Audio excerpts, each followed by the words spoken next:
Ladies and gentlemen, I know that clock says 7, but my Apple phone says 6:58. So I'm going to go with the Apple phone just in case anybody's sitting there watching. Now it says 6:59, so we got 60 seconds.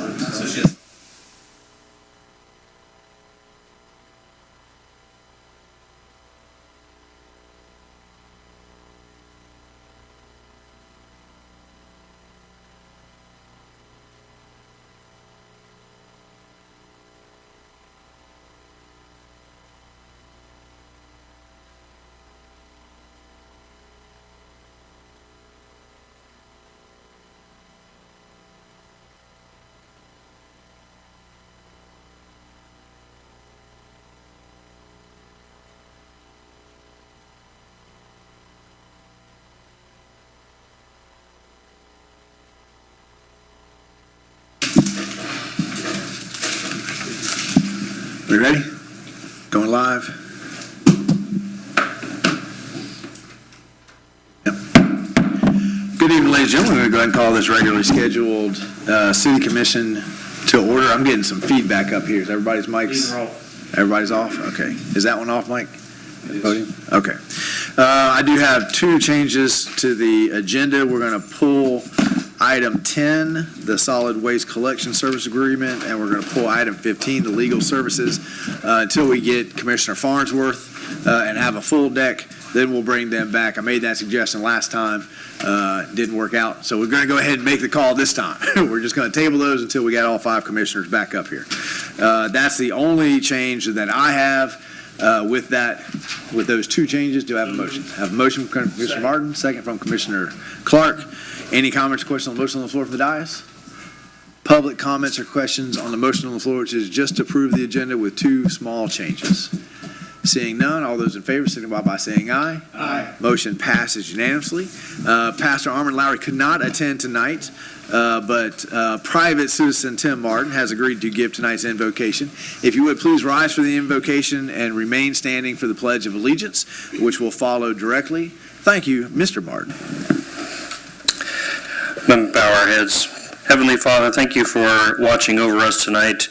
May you cover this earth in its trying times for every skirmish, every issue, every disagreement. Let those folks bring their problems to you and help build a bridge, make some solutions happen. We only can hope to be worthy of the sacrifice of your Son Jesus here on earth. We ask for your blessing over this meeting. We ask for your blessing over the deliberation, and we ask your blessing over the results that come forth. We pray all this in your precious Son, Jesus' name. Amen. Amen. I pledge allegiance to the flag of the United States of America and to the republic for which it stands, one nation, under God, indivisible, with liberty and justice for all.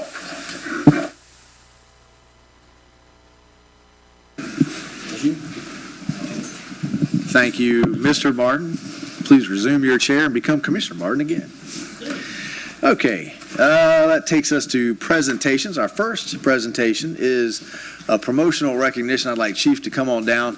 One, I just say how much I appreciate this idea. What a great moment for us all to share. So, Chief, tell us about these promotions.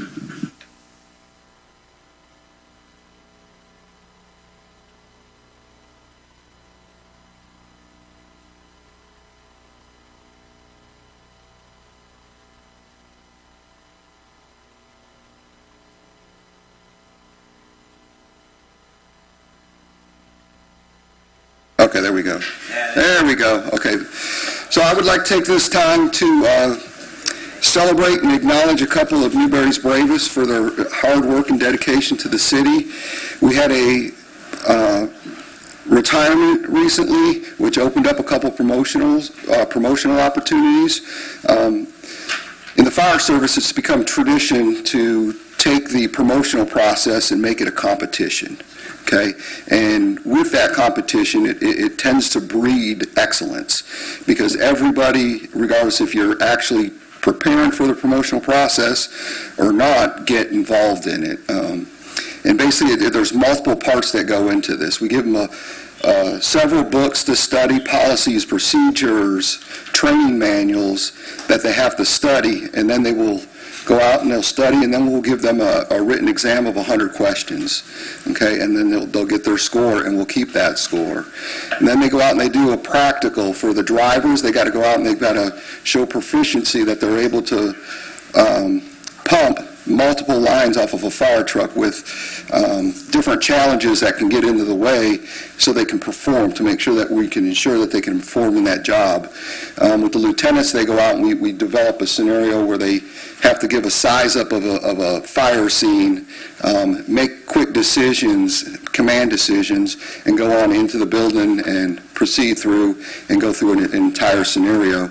After that, they get a writing assignment. So we had our lieutenants come back and they had to show proficiency and be able to articulate that entire scenario that we threw at them and put it in paper. And then we went through also an interview process. And all these get graded, and they all carry a weight grade. And at the end of it, whoever comes at the top comes at the top. There is no bias in this. It is just strictly, if you are qualified to take this promotional process and go through it. We had 6 members go after the driver's position. We had 2 members go after the lieutenant's position. And I'd like to acknowledge that AJ Kaysen, came on top for the drivers, and Garrett Asbell, Justin, came out and he was number 1 for the lieutenant's exam, and we promoted them back in August 28th of this year, and they've been fulfilling those roles. So I'd like to tell you a little bit about each one of them. Amby, we call him AJ. He has been with the city for about 19 years. He is a Newberryan. He has grown up his whole life here and made the decision to stay here. There's been multiple fire departments chasing after him, trying to get him to go to the county and everything else, but he made a conscious decision to stay here in Newberry because this is where he wanted to be. He wanted to be around his family and his friends. He's got a country upbringing, and boy, he can cook. If you ever get to come to the fire station, he will cook you one hell of a meal. He does have a love for welding. He has an older brother that welded, and he loved doing that. He went to school down in Ocala. He loves the fish and all that stuff. He says his dad's his best friend. But AJ's an all-around great guy. He's worked extremely hard.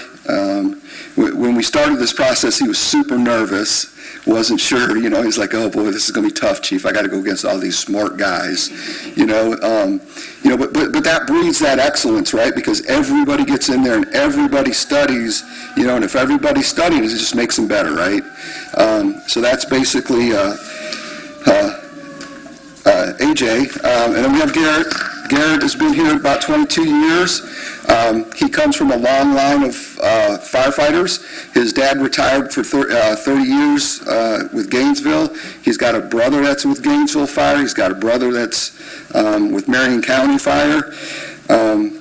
He's got a brother who's a sheriff's office, a sister who's a registered nurse. Him and his wife have 5 children, so God help us. I know how that feels. I've got 5 myself. So there's an awful lot of stuff there. Something that most people don't know about Garrett is he's a tree surgeon. So that was what he did before he decided to join the thing. So he is really good with chainsaws, so beware. But anyways, I just wanted to take a moment, recognize these 2 gentlemen for their hard work and dedication to the citizens in the city of Newberry. We're moving in the right direction, and we're in a better place because of these 2 individuals and their commitment and dedication to the city and the organization. And I just want to congratulate them, and I wanted to honor them out in public so everybody could see that, we're kind of a small organization. We're not that big organization that has these, like New York, that promotes 1,000 people, right? And they have big ceremonies and stuff. So I thought it would be really cool and real special if the mayor and the commission could be involved in this process. So without further ado, I'd like to call up AJ and his family to come up. The mayor has something to present to you. Come on up, Chief. Let me just say before I leave the microphone how glad we are that you did bring them up so that we can all hear the history and how the promotions work. That's the first time anybody's ever talked to me about that, and I appreciate that. And I know the commission wants to recognize all of our employees that work hard, stay in Newberry, want to climb the ladder. So thank you for giving us this opportunity. Absolutely. Thank you. Good job.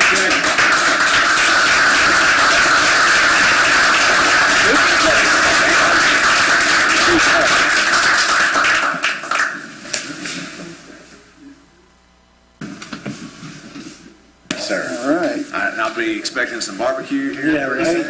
Yeah, there you go. Congratulations, my friend. Hard work. You can say you got 10, 15 minutes speech figured out. Just one little thing. I want to apologize because I'm not on duty today and I didn't shave. I'm very, very sorry for that. I apologize. First thing I noticed. We weren't going to bring it up, but yeah. Okay, next up, we'll bring up Garrett.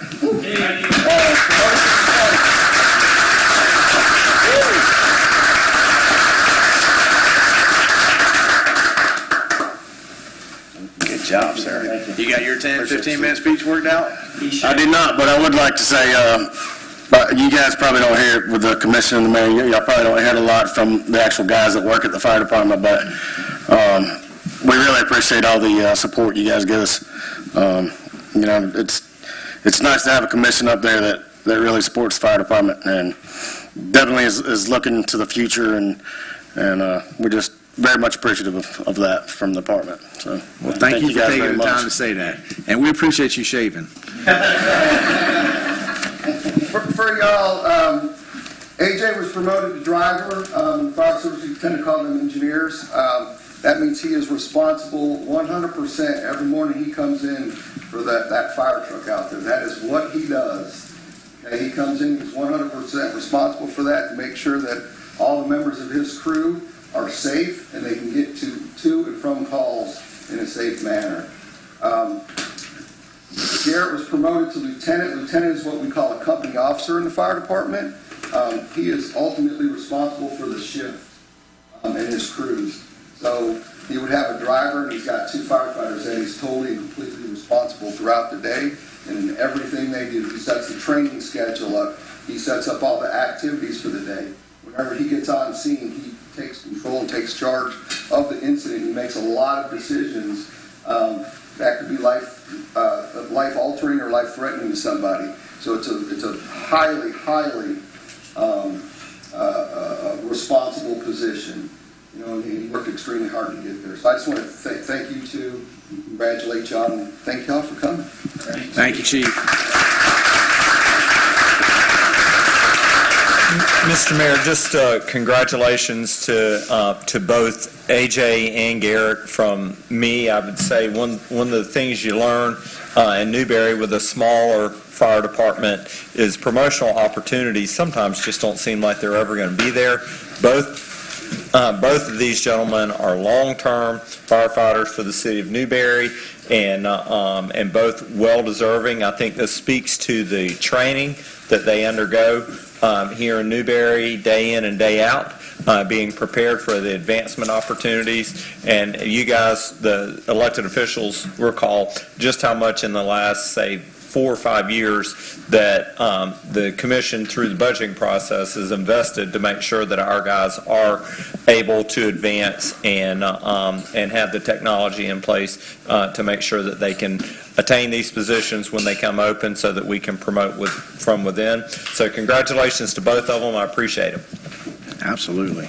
Well, and I do not envy someone having to talk about community development districts right after that. But we are just as excited about CDDs, and I want everybody to say that CDD, it's not CBD. I had a little confusion with that before the meeting started. This is a CDD, and part of your reward for getting a promotion is you do not have to stay here for the whole night. So no one's going to take offense if you guys go ahead. We know you work hard 24 hours, so you got your family there. We appreciate you. Yeah.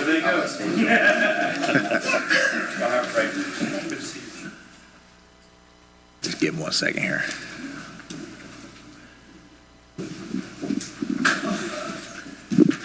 Yeah, we got to get them little ones into bed. There we go. All right, tell us all about CDDs. These. Thank you, Mr. Mayor. As you noted, that's a tough act to follow, but I will try to not bore you. Mayor and members of the commission, my name is Jonathan Johnson, and I'm with the law firm of Q-Tech Rock, and I'm here with my partner Wes Haber and Peter and David McDaniel from M3 Development, and we're really here to talk about community development districts because we'd like to file a petition to create one for the Weststone project that you recently approved. We have a lot of slides, but I saw that we're asked limited to 15 minutes, so I thought I would sort of, at a high level, talk through a summary and leave some time for questions and comments and refer to those slides as needed. And then, of course, we'll leave the presentation with you because if we do file, we'll be back in front of you multiple times. And the 15 minutes is your presentation. Questions from the board are outside of that 15. So if we start Sure. asking questions, we'll pause the clock on you. Okay. Because this is important. We want to hear about it. So I thought I would talk a little bit about what we would be asking you to do. And in filing a petition to create a community development district, we would be asking you to adopt an ordinance that would designate the Weststone area of land, and only the Weststone area within the city of Newberry, as a community development district. And that is creating a very single special purpose special district, and the single special purpose associated with that is infrastructure. So really what do CDDs do? They finance and they maintain, in some cases, infrastructure improvements, in this case for the Weststone project. I thought before spending too much time on what a CDD is, it's important to talk about what a CDD is not and what it does not do. If you act favorably on that petition and you adopt that ordinance, it does not in one iota change your regulatory authority in any way over the lands within Weststone or any other piece of property that chose to pursue a CDD designation. What that means is it doesn't change your comp plan. That still stays with you. Your building code, your zoning code, your public health code, all of those things, environmental regulations, all remain with you or with the Water Management District or whichever regulatory authority has them today. All you're doing is creating a special district for that singular special purpose.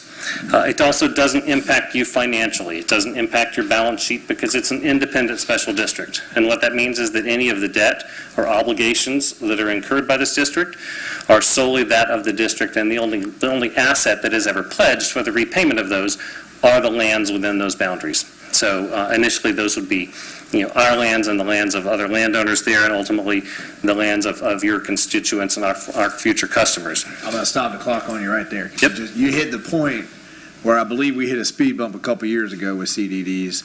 So has anything in the law changed? Because what last presentation we have is if you have a CDD and the CDD goes out and borrows money to maintain based on the revenues that's coming in, and then the CDD declares bankruptcy, it's almost a de facto that the city would then assume that debt. Has that changed now? Is that still the case? That is absolutely not the case. Oh, wonderful. So, first of all, I will tell you, there's been no CDD in the state of Florida that's ever declared bankruptcy. In order to do that under Title IX, you have to get the governor's consent. I think in the history of community development districts, there's been one district that asked for it, and it was denied years ago. There were a number of districts in that period, 2008 to 2013, where they had bonds that defaulted in that recessionary period. However, in no instance did any city or county in the state of Florida have to assume the debt. And in fact, the statute is very specifically clear that says that you're not obligated to assume that debt. And that's something we would typically put into our petition, would expect you to wrap that into your ordinance, creating the CDD. Ultimately, that gets placed into each of the documents. So, for example, you're probably all familiar, you may have some investments in Orlando Airport Authority bonds or, City of Miami Port Authority bonds. You get a prospectus and it tells you all the things. One of the things in that prospectus is that the only responsibility for the debt is the property in the CDD, and that the city, the county, and the state of Florida are not underwriting that, pledging their full faith and credit, and are not responsible for paying that. So I hope that answers your question, Mr. Mayor. So then I'll talk a little bit about what they do, and I've foreshadowed that to an extent. CDDs are established to create and in some cases maintain infrastructure. And the infrastructure is set out specifically in the statutes. One of the slides on the presentation goes through that entire list. I'll hit the highlights: roads, stormwater management, Water and sewer can be financed to be turned over free and clear of all liens and encumbrances to the city as the operator of the water sewer utility. Environmental habitat, active recreation, passive parks. Those are the primary things that if you look around, there are currently just under 900 CDDs in the state of Florida. If you look and see what you've seen them finance, it will be primarily those highlights off that list. There are a few other things that they can do, but those are increasingly uncommon.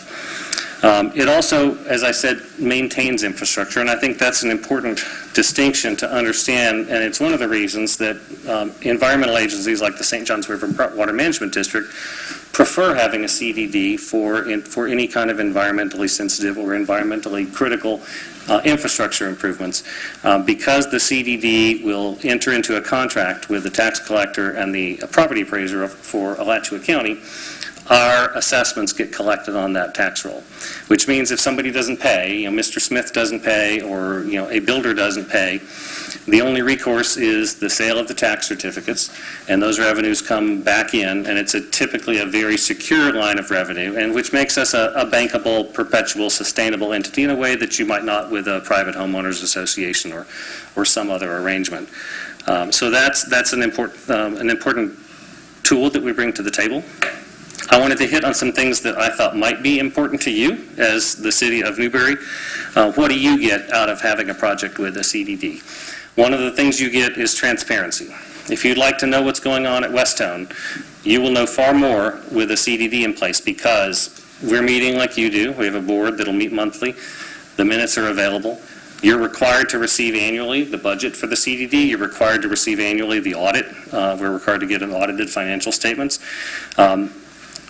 The financial records come out on a monthly basis. You're able to come to the meetings if you wanted to send a representative from the city to the meeting. So in terms of transparency, if you want to know what's going on at Westtown, you'll know a lot more with a CDD than if you would if that's financed privately. You also know that the infrastructure dollars are raised up front because when we issue bonds, the state statute requires that those monies are held by an independent trustee. So that's usually somebody like a U.S. Bank or a Bank of New York Mellon or one of the other big banks. They hold the money. Again, the monthly statements are public record, so you're able to see the dollars that are coming in to be spent on the infrastructure at Westtown, where they are, how much is going out the door on construction contracts, where the construction contract status is. And the fact that it's raised up front and held by an independent trustee is intended to give you comfort to know that the project has the financial wherewithal to meet the obligations that it's taken on in your development approvals. I've already mentioned that it's independent and off-balance sheet. That's a critical feature. I promise you would not have almost 900 CDDs if we had cities and counties around the state of Florida that were going to be financially responsible for those entities.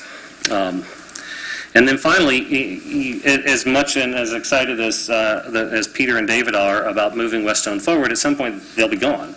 A CDD, because of the way its assessments are collected, it's a bankable, perpetual entity to ensure that the vision that your future constituents and our customers, that they bought into, that they have a tool for maintaining it. So it's really not just a tool in the developer's belt to access low-cost capital financing. It's a tool for the community to maintain and perpetuate at a level of service that they either have bought into or that they desire over time.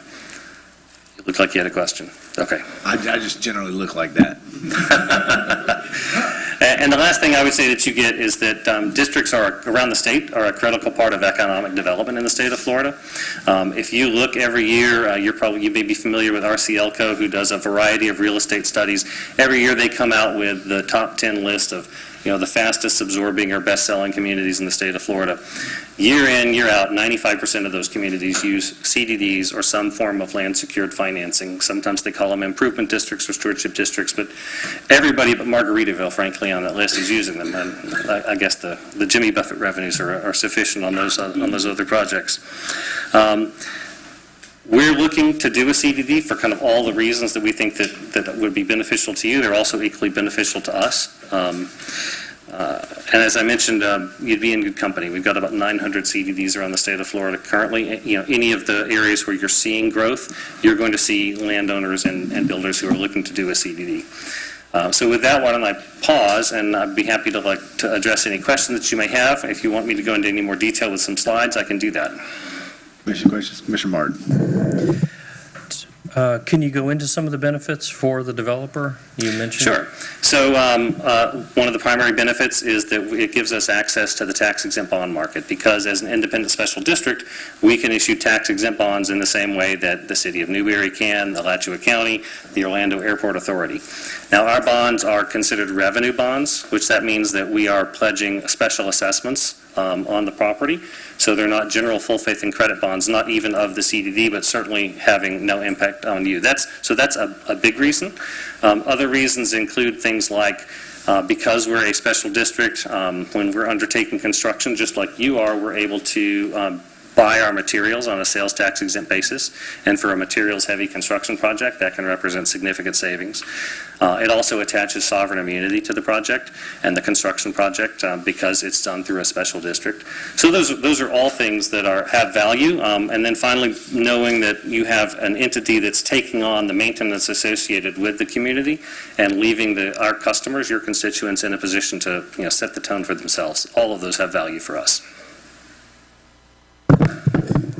And so you're talking about the assessments or the special assessments. Are those above and beyond HOA fees, or are they in lieu of HOA fees? Is this an HOA on steroids? For the most part, I will say it's primarily in lieu. There are some things that associations do that CDDs can't, and the two things are primarily covenant enforcement and architectural control.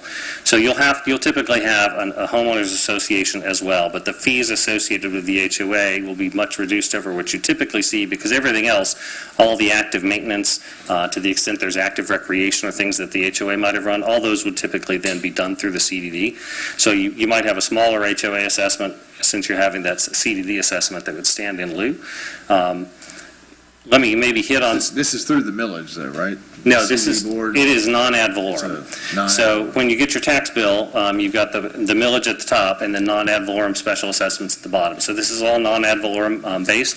Typically, the assessments may be structured depending on, there's a consultant that we'll hire and we'll go through a public process to do that, but maybe on a front footage basis, it may be on an equivalent residential unit basis. There are economic formulas for figuring that out, but it's all non-ad valorem. And it does not impact in any way the millage that you're allowed to levy on property. So there's zero impact on your authority to continue to levy full millage on the property. So it sounds like you're shifting away from private bank financing over to the bond markets. Is that correct? It is for the infrastructure. Now, there are some things that we simply can't do, and I'll give you an example. We can't, as a CDD, take public bond money and do the final finish grading on lots. So, we can contour the land for stormwater management purposes, but the IRS would tell us you can't finish off those lots. So there is still a private financing component that comes along, but by and large, we're taking over the lion's share of that financing. Gotcha. Okay. Other commission questions? You sound like you have a pretty good pulse of CDDs around the state. A lot of this, I would say, this kind of minor concerns, but a lot of the questions and conversations, we talked about this a year or two ago, was would this create sort of like a city inside a city, where you have one neighborhood, everything's really nice, roads are always fixed, street signs are always fixed, and then those residents are going to be calling up the commission saying, our different residents calling the commission saying, hey, how come that neighborhood always gets everything, right? It's fixed automatically. Sure. How do CDDs generally help in the transmission of communication of, hey, these guys are paying every year to make sure that they never have a pothole, that they always have? I think part of the key is to ensure that there are a variety of levels of disclosure that are now required, and frankly, that has gotten, increased. Not every year that the legislature is in session, but it's come along.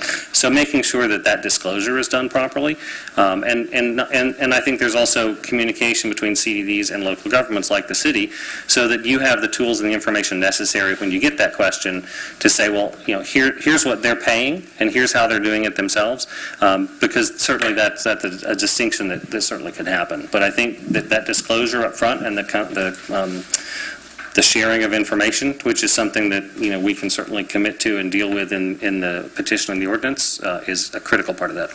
Commissioner Martin?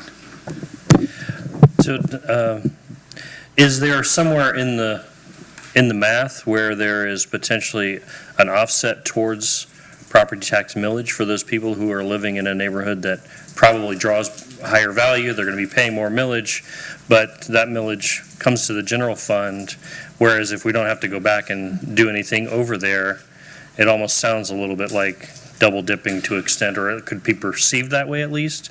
Is there somewhere in the math where maybe there's an offset there? Candidly, there's not, because I think most of the local governments where we do CDDs find it important that they get to continue to collect the full millage.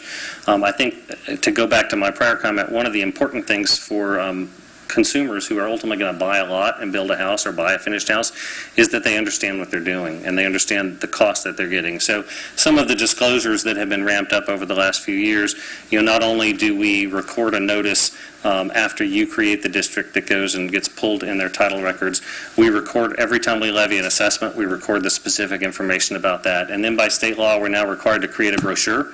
It's called a Disclosure of Public Financing, and it's under Section 190.009. And it's basically a 4 or 5 page narrative that says, here's what the CDD is, here's all the things it financed, and here's the things we're maintaining, and here's where you can go get more information about that. And it'll list the current contact information. And we're required to not only record that, but to provide it to all the builders who are then building within the community, so that hopefully if you bought that house, you're buying understanding that you're getting a higher level of service and you're paying for that higher level of service. My last question is, I understand at the beginning, the CDD board would probably be the developers. Later on, who's the CEO? Is the neighborhood voting, electing? Are we Sure. going to have to go? Let me talk a little bit about elections? that process. So when we file our petition by state law, one of the things that we will do is name 5 individuals to be on the board. And the state law requirements are that they be residents of the state of Florida and citizens of the United States. Within 90 days after you adopt an ordinance, then we're required to hold a landowner election. And the landowners will vote on a 1 acre, 1 vote basis, and fractions are rounded up. So if you had a 1.1 acre lot, you get 2 votes. They'll elect that board. And that process continues for the first 6 years of the district's existence. And at the end of 6 years, when you have presumably at least 250 registered voters, then 2 seats on that board will be on the popular election, and there'll be a contract with the supervisor of elections, and at that point, the citizens, meaning not landowners, but those who reside within the CDD, will elect those 2 seats at year 6. At year 8, it's 2 more seats, so now 4 of the 5, and at year 10, the final landowner seat transitions. So you have an effective transition to community control by year 8, which is frankly much quicker than a typical HOA, where that's usually at the 90 to 95% build-out threshold for turnover. But that's the statutory process. Hey, are you aware of any issues where residents lived in a CDD and somehow a board got elected and they were doing all kind of crazy things, and that bill just kept getting higher? And the board, those residents came to the commission and they're like, hey, you guys got to save us from this CDD board's going crazy. I am not aware of that where in the situation where the landowner is the developer is electing the board. I mean, have you had fully resident-controlled boards where there are political disagreements in the community about how long, many hours the pool should be open, and should we plant annuals or should we xeriscape? Absolutely. How many garage sales can I have in one weekend? Those kind of things are going to happen in a community with or without a CDD, frankly. But at the end of the day, I wouldn't say that I've seen an out-of-control situation. There are disagreements over level of service and how much to spend on those services.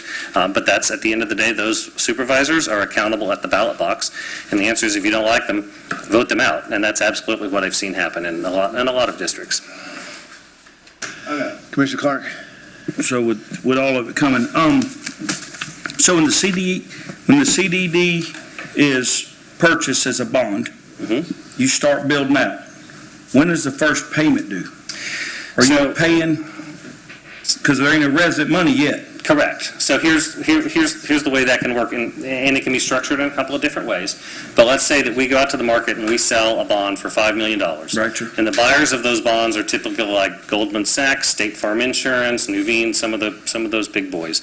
That money then goes into, as I mentioned, into a trust account, and we'll have construction contracts, and those monthly draws are getting paid out of that.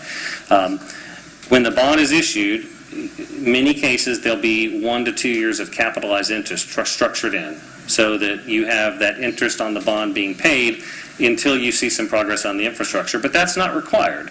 And at the end of that period, whether that period of capitalized interest is 0, 1, or 2, the assessments are going to go on the land. And if the land is still owned by the McDaniels, or M3 Development, then M3 Development is going to pay those assessments. Got it. And in fact, there are some disclosures that M3 has to sign, would have to sign as the developer, in that bond transaction, indicating that they're aware that they're responsible for those payments at the end of that period.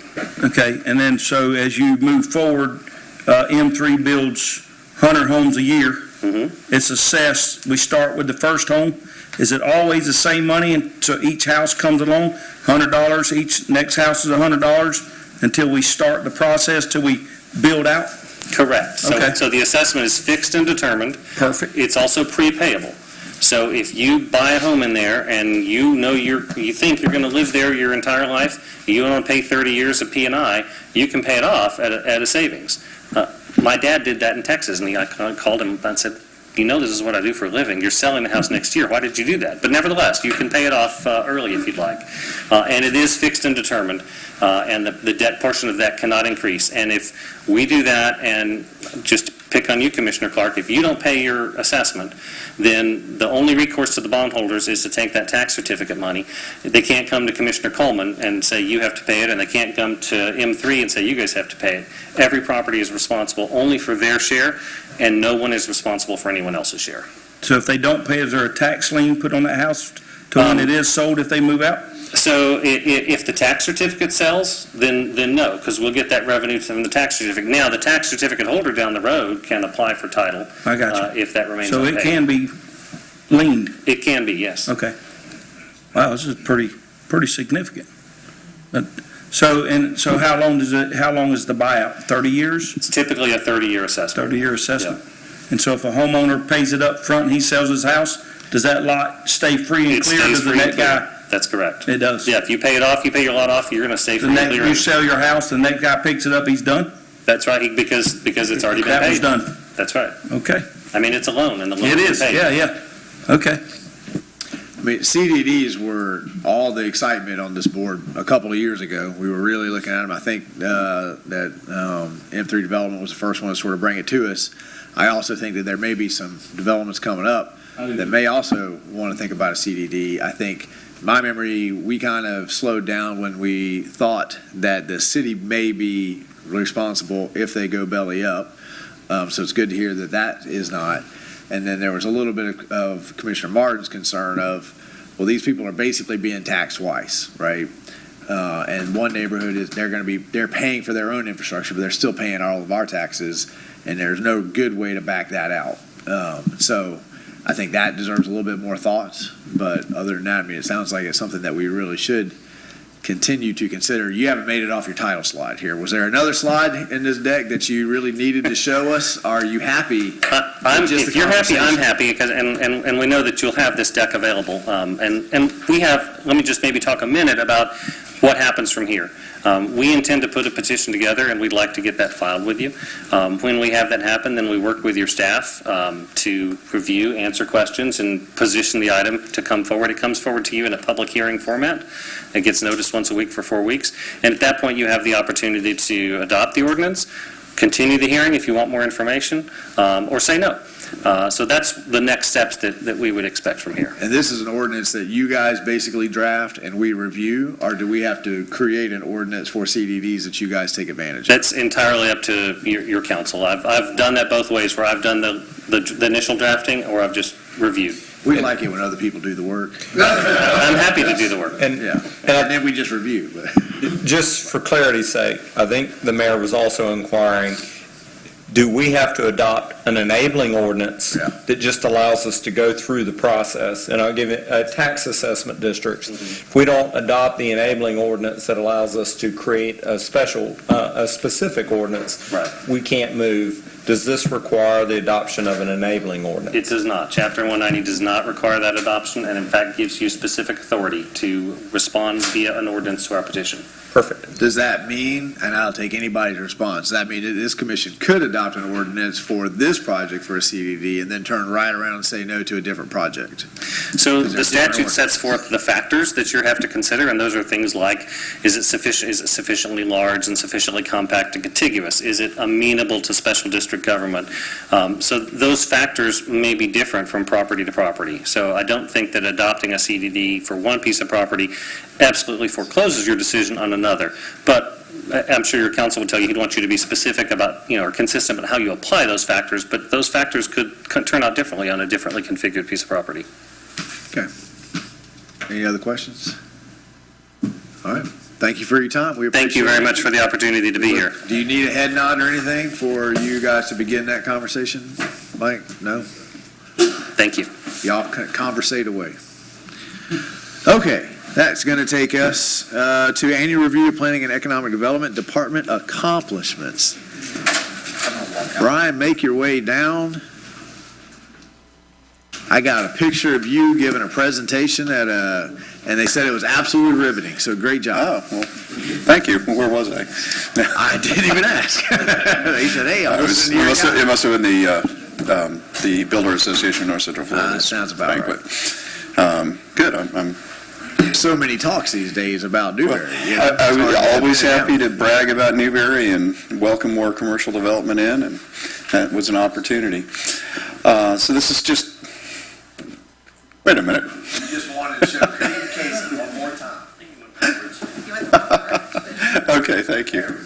Hit the wrong button. It's been one of those days. I'm happy to report fully staffed up. We have our principal planner, Jean-Paul, who's here tonight. Uma is not here with us. She is our senior planner, and we have our planning assistant, Missy. We do share staffing between the different areas in the Little Red Schoolhouse. Nothing has changed since last year, except I did get the CPM this year with the other senior staff members. Our budget, personnel services, is about $280,000, and then you're looking down at the different cost allocations throughout the budget, and you have about almost $500,000 now at $458,000 and change. Planning functions haven't really changed. They just kind of grow with the volume of work that's going on in the city as more people discover Newberry and come in. These are sort of the list of various functions the planning department in general undertakes on a daily basis on behalf of the commission and the residents of Newberry. So we have done a number of small-scale comprehensive plan amendments and a few large-scale comprehensive plan amendments. A couple years back, the state changed it from 10 acres to 50 acres, and so now anything under 50 acres is considered a small scale, which helps out a lot. It means that a lot of our comprehensive plan amendments in terms of the future land use map changes and things don't have to be sent to the state, and you have to wait that 60-day period. And we can send them a notification stating that the commission has approved this and just go from there. And so, but the large-scale amendments, those still do go to the state. One of our projects this year, of course, you are all intimately aware or involved with, and directed a staff to create the amendments to the USA boundary amendment. Squared us off a bit. Pretty much went from a circle to a square. Is that finalized, Brian, or are we still waiting for the state to say? Waiting for the state to come back with it, yes, sir.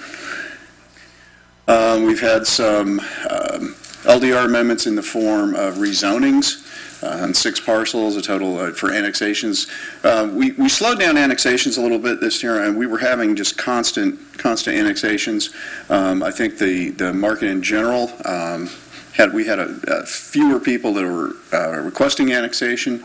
That's subject to change at any time as more people decide they want to exit the county jurisdiction and enter the city of Newberry. We did have a couple of large-scale rezonings, the environmental park, and under review still, we have the ranch at Country Way coming up Wednesday night, the Planning and Zoning Board first hearing. Newberry Plaza, which is on the south side of Newberry Road, was adopted by the commission. And, of course, the USA boundary amendment's in process. Right, real quick. Sir. I know Commissioner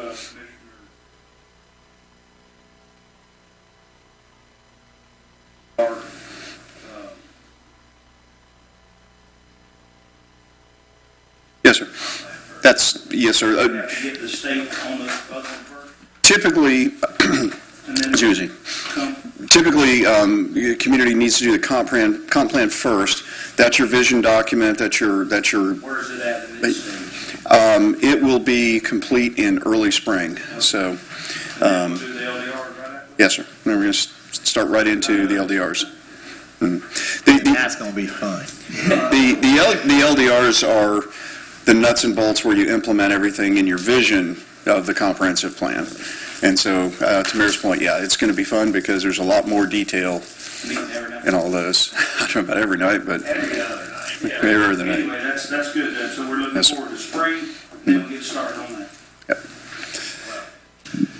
Spring is when we'll have it to you guys. Mhm. Then you guys have to review it, give feedback, depending on the changes that you want. It may then go back, right? So we're not saying that it's going to be finished by spring, or are you saying you think the whole process? We believe it will be finished by spring, Mr. Mayor. We'll have presented it to you for any Yeah, final back. changes, then it'll go to the state. Once we get it back from the state, We'll be clear. any other changes that need to be made based on their input, if any, or if other things have come up on the commission's mind in the interim, then we'd add those and move forward. We've had a number of subdivisions this year. Eden's Garden, that was for only 12 lots. That was a real fun one. The Post Woods, that's about 160 units. And the small-scale rural estates, we had another one, Lakota. But if y'all haven't gone out and driven through those, I would highly recommend it. They're Beautiful. really nice. They're I really take those nice. all over the city. The Barrington and Lakota are beautiful. I've been in there. Another phase of Avalon Woods, Cedar Estate. Local developer picked up those lots, as y'all know, and that, after waiting 50 years, is finally being fully developed, which we're excited about that. And a replat to make a really odd-shaped lot workable. And so then, things we have review and process tonight, you'll hear the replat of Barrington, a minor adjustment to their plat.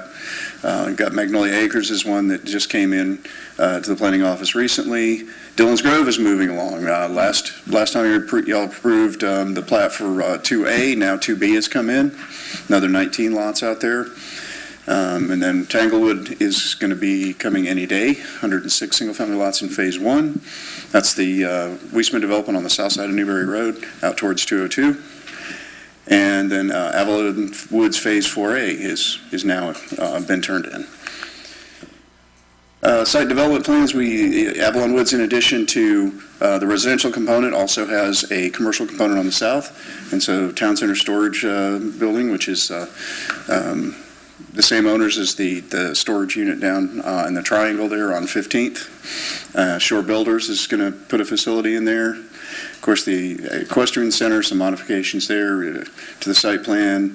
We have a new business, Best Restoration, coming into the Newberry Commerce Park. Of course, we got the Newberry City Hall in process. There's another review going on for an expansion of the Newberry RV boat mini storage. And the wastewater treatment plant expansion, of course, is always the big news in town. And then long list of other planning processes and permitting that are going on at all times. And of course, our exciting thing that we think is really going to improve the efficiency of all of the Little Red Schoolhouse units is the implementation of SmartGov. We're about 2 weeks from going public with that. We've got some test guinea pig developers that have agreed to use the system in advance to work some of the bugs out with us. And so that's about to wind down, and then we will be going public with it at the end of the month, October 30th. And of course, the hundreds of inquiries that come sometimes weekly. And so our goals, we implement the new commercial corridor standard center. That was last year. We accomplished that, hired the new entry-level planner. It turns out our entry-level planner is actually a senior-level planner, and we're happy to have her. Conduct overhaul the comp plan, and that's in process right now, completion in spring. As soon as we work on finish and complete the comp plan overhaul, then we go right into, to Commissioner Clark's point, the land development regulations, and then fully implement the SmartGov system, going live October 30th. Complete renovation of the schoolhouse. The downstairs is complete. The upstairs is back in progress now. That's what the dumpster out the back is for. And of course, we're always looking for new opportunities for training staff. I'm happy to say our planning assistant, Missy, she got her professional administrative certification of excellence certification recently. And we're always looking for ways to streamline process. And we're hoping SmartGov is going to be a big step in that direction. It's going to, as we've discussed, provide all the online portal so that everything done online speeds things up for staff, but it also speeds things up and makes it more affordable for the development community and the residents that use it, because they don't have to come back and forth. They can do everything online, apply online, pay online, track the status of an application and permitting. So, with that, Mr. Mayor. Questions? Commissioner Martin? Brian, I know that you do field a great number of calls on different things.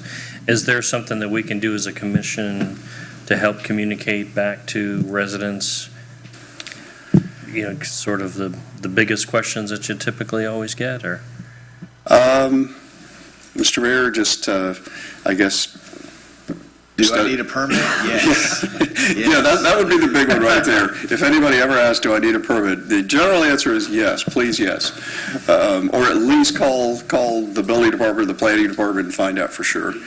But, well, not 811, but, that would be a big help right there. That's probably the primary thing is there's still a lot of folks that like to do things that generally require permits for safety reasons that try to get by without them. So, Do we end up actually charging for all those permits as well, or are some of them just strictly notification processes? Mr. Mayor, when we find somebody who's done work without a permit, we work with them to retroactively get the permit, whether it requires some exposure, like if they've closed a wall and there was electrical work done behind it, it can open a small opening and look behind it. Building official checks and make sure everything appears to be done right and they can reconceal it. I think Commissioner Martin means that we get charged for the permit up front. Like, is it $25 to come look at a tree, or is that just is that a free permit? We just need to know that you're going to be taking the tree down. Most all of our permits have a fee. The trees, actually, we don't have an enabling ordinance or a resolution authorizing fees for that, so that's just a courtesy service. The primary focus for that is just to make sure they don't take down a protected tree without an actual permit, and confirm it's an either diseased or a unprotected tree, then they can just take it down without a permit. And then while the code allows for double charging if we find somebody who should have had a permit but didn't get one, we generally don't do that. It's the ultimate goal is compliance, not revenue. And so we just work with them as best we can to get them into compliance in the most efficient, easy way, a lot of extra time if necessary. As long as they're heading towards compliance, that's the goal. Who makes that determination? Of the diseased tree being removed? Mr. Mayor, generally, we do ask for an arborist to make that determination. We've discovered that tree cutting services always find it to be diseased. And so we do ask for an actual arborist to make that determination. If it's a protected tree, if it's not a protected tree, then it doesn't matter anyway. They can take it down. So, is there a way to update on projects that have fallen through? Projects that have fallen through, sort of. As far as not moving forward? We for whatever reason? Like they've passed here, I've gotten questions from the public on certain projects. Oh, okay. And so on projects that have not, they're like not gonna, you're not working on at all? Or? Absolutely. We could certainly put a list together of those types of projects. I know, for instance, we get a lot of questions about, as an example, Newberry Ridge, which is potentially almost 1,000 units down on Southwest 30th, was approved at least 10 years ago. And every once in a while, the owners contact us and talk to us about what's going on in Newberry, and then we don't hear from them again for another year. And so there are some of those projects that are kind of sitting out there that have languished. Fortunately, not a lot. Most of the projects that were approved back in that era have actually come to fruition and are almost complete now. And so, but we could absolutely put together a list of projects that were approved but then never moved forward. Pop quiz, Brian. How many housing permits did we issue last year? On average, we've been averaging about 135, 140. Last year, we went to 215. 215. How did our staff do with that? 150 to 215. Stress. He looks like he's dropping weight over there. They did fine. Working out all the time, and he's just shedding the pounds. They did fine. That's one of the things that we're actually hoping that the Smart Gov system is going to help with, is actually delaying the amount of time before we actually need to bring additional staff on if the development continues to ramp up, because we think there's going to be enough efficiency gains that we can hold off having to hire more staff if we continue to grow. Mike? And just a minor clarification, you're speaking in fiscal years, Yes. and he's speaking in calendar years, I'm almost certain. So we just wound up the 23 fiscal year. We issued 200 and how many? 15. 15. We generally report that statistic to you after December, and it'll be, well, it might be more, it might be less, but anyway, I try to make sure we report to you either CY or FY, so that we don't have numbers floating around that people say, well, Brian reported 215 and now you're saying it's 225. Well, that's the difference between a fiscal year and a calendar year. And if I had to guess, Mr. Mayor, we probably on a calendar year basis will go up, because we have a bit of a rush going on to get permit applications in prior to November 27th deadline for the implementation of the impact fees. All right. Commissioner Clark? Brian, we approve subdivisions with certain build-out plans, and that's the same thing. We know we build a average 150 houses in Newberry a year, and it's been going on for whatever amount of years. So in the subdivision, like in M3, they're gone now, but M3 comes in and they're a national builder. They develop these lots, and then they sell to Miranda and D.R. Horton, and they bring in all the national chain guys, not our local guys, in some instances. But what happens when, is there somewhere to put the brake on them guys when they're trying to, if it's a 20-year build-out, and they're building supposedly 100 a year, and they put in 175, do we pull the chain back on them? Mr. Mayor, right now, we have not done that on any developments that we have on the books right now. For future developments, you could conceivably put some sort of a braking mechanism in there, or an ultimate limit on. So the ones that have been approved right here on this board while I've been here, that's probably the ones I'm asking. Yes. In the last 3 years, if they get ahead of us, can we pull them back, or is there not a mechanism? Capacity is always the mechanism, right? Well, Mr. Mayor, the capacity is somewhat of a mechanism. The real mechanism is the market. If the market's not hot, yes, sir. If the market superheats, then we don't really have anything in place that would slow it down, other than the ability to actually process that level of Except for So a 20-year build-out on it. right capacity. I mean, I thought that it was clear in the context of the Commissioner's question. It's a hot market. No one's trying to sell 300 houses if no one's buying any houses. So someone comes in, they're trying to sell 300 houses. My understanding is the cutoff is we don't have that capacity, right? Correct. And in today's world, we caution every development on wastewater capacity, because that is our limiting factor. Also, and the developments that are currently underway we see the sunset. You know, and I'd say Avalon Woods is the best example right now. They have a limited number of lots. They can't go build 1,000 homes in 2 or 3 years because they don't have that many lots approved. The developments that are moving through the zoning process now, which would be Westone, which would, it's not moving through the zoning process, but the one that Stefan is working on, that's Sandia Park and the ranch.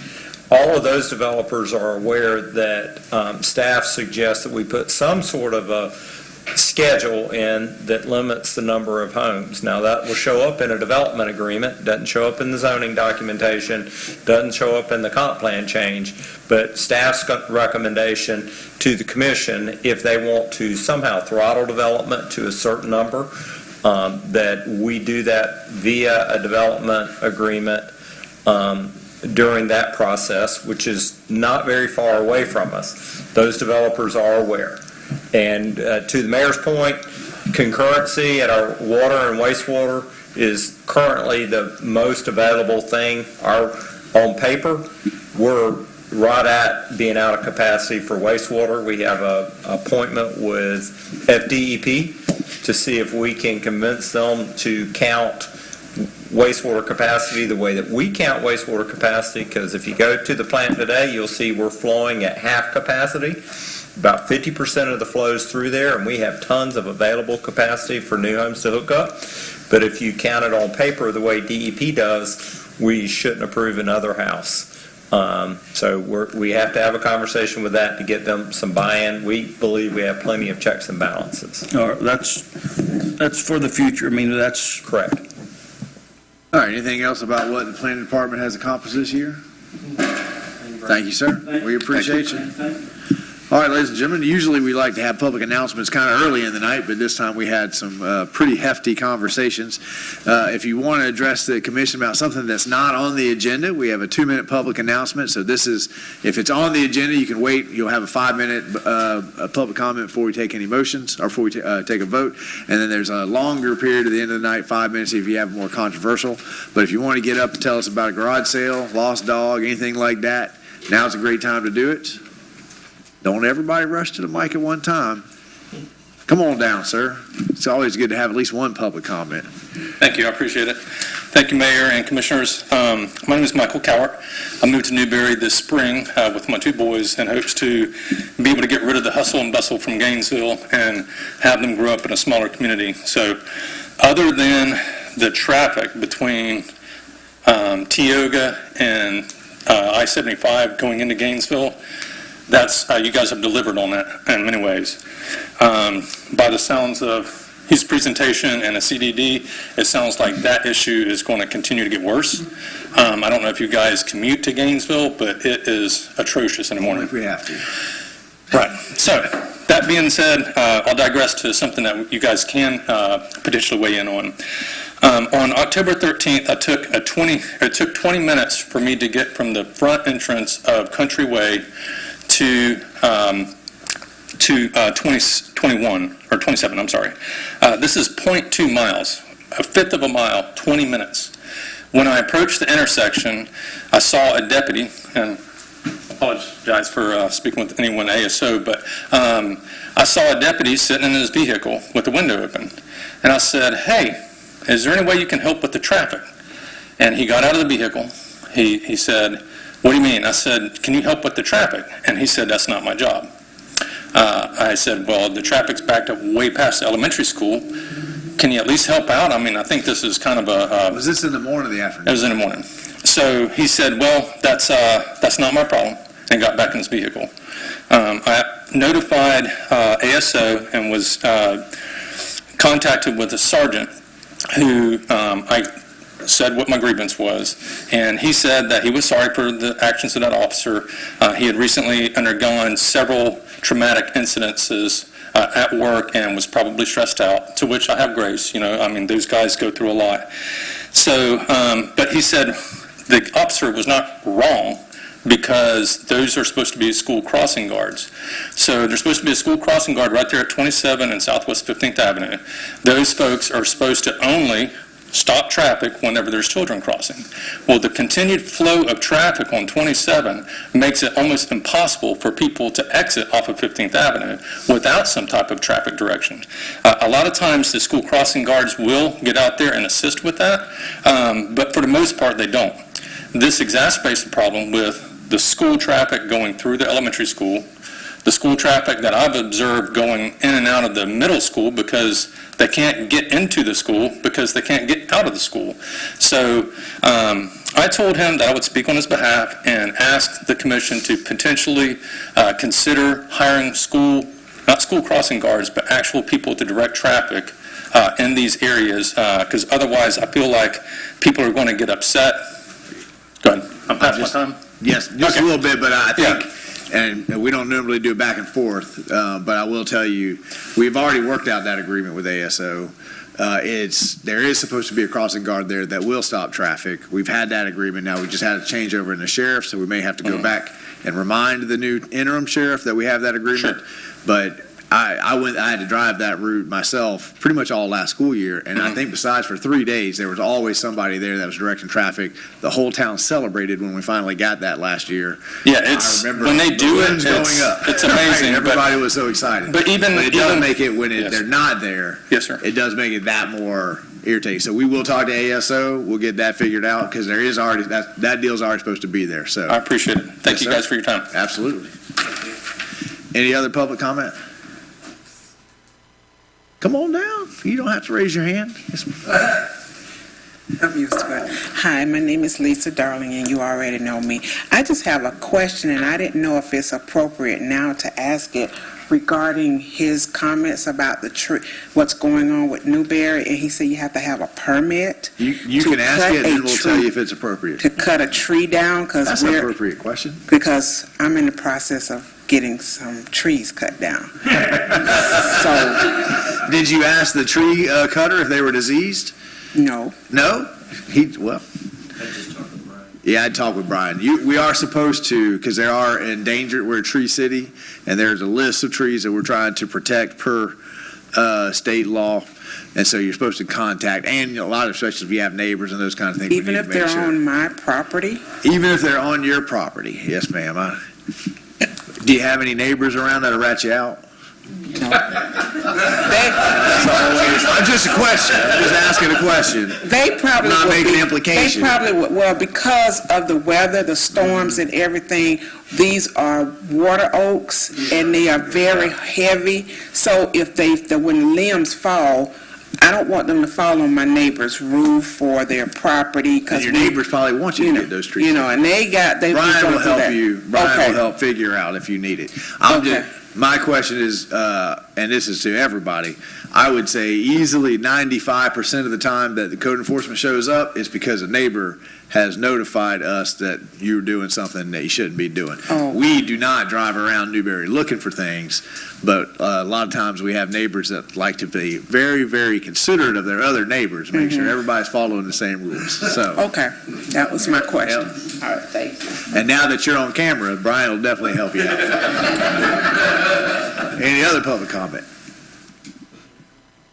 Seeing none, we're going to move on to consent agenda. I have a motion to approve the consent agenda as was posted. Motion from Commissioner Maison, second from Commissioner Coleman. All those in favor, signify by saying aye. Aye. Motion passed unanimously. That brings us to our second public hearing, second reading on the local business impact estimate ordinance. This is legislative. I'm going to go ahead and ask Scott, would you please read on second reading ordinance 2023-31 into the record for us? Yes, Mr. Mayor, this is ordinance number 2023-31, an ordinance of the City of Newberry, Florida, implementing the state's statutory mandate to prepare a business impact estimate prior to the adoption of proposed ordinances pursuant to Section 166.0414 of the Florida statutes, providing findings, adopting business impact estimate procedures, requirements and exemptions, providing for severability, conflicts, and effective date. The appropriate motion is pass ordinance number 2023-31 upon its reading by title only. Thank you, sir. I thought Dallas was getting up to lead this conversation, and then he just left. So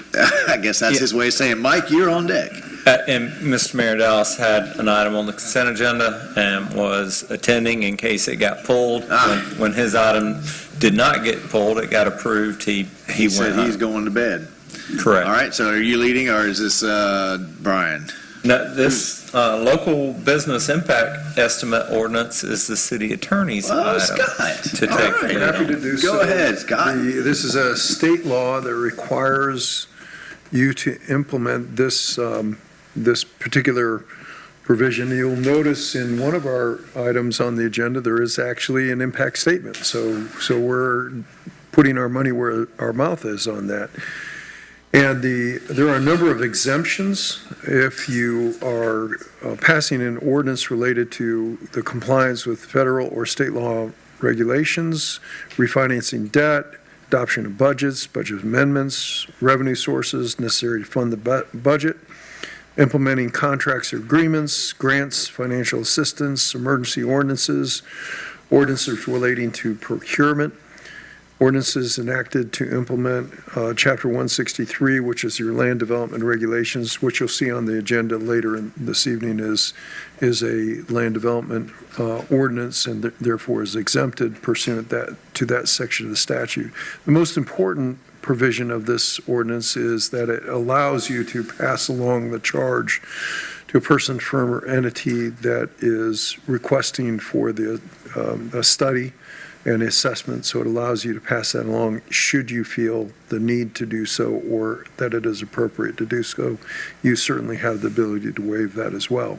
So that's what the ordinance does, and it implements state law.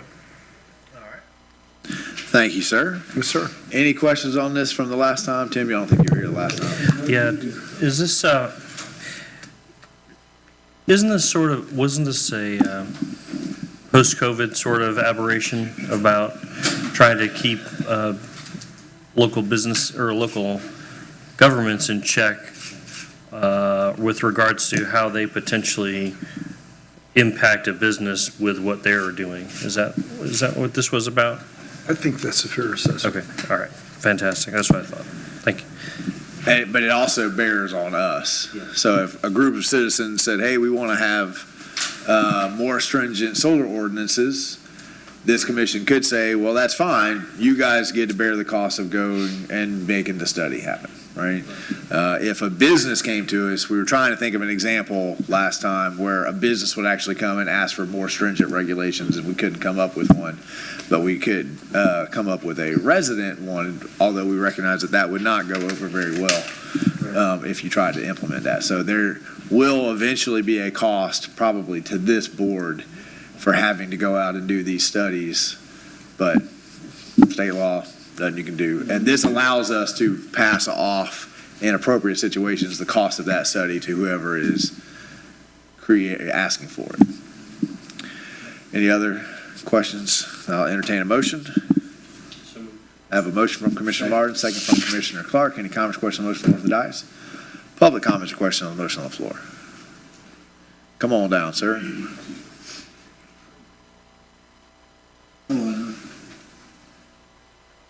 Thanks, Mr. Mayor. My name is Jeff Holcomb. So I was hoping for a little bit more clarification in regards to solar farms.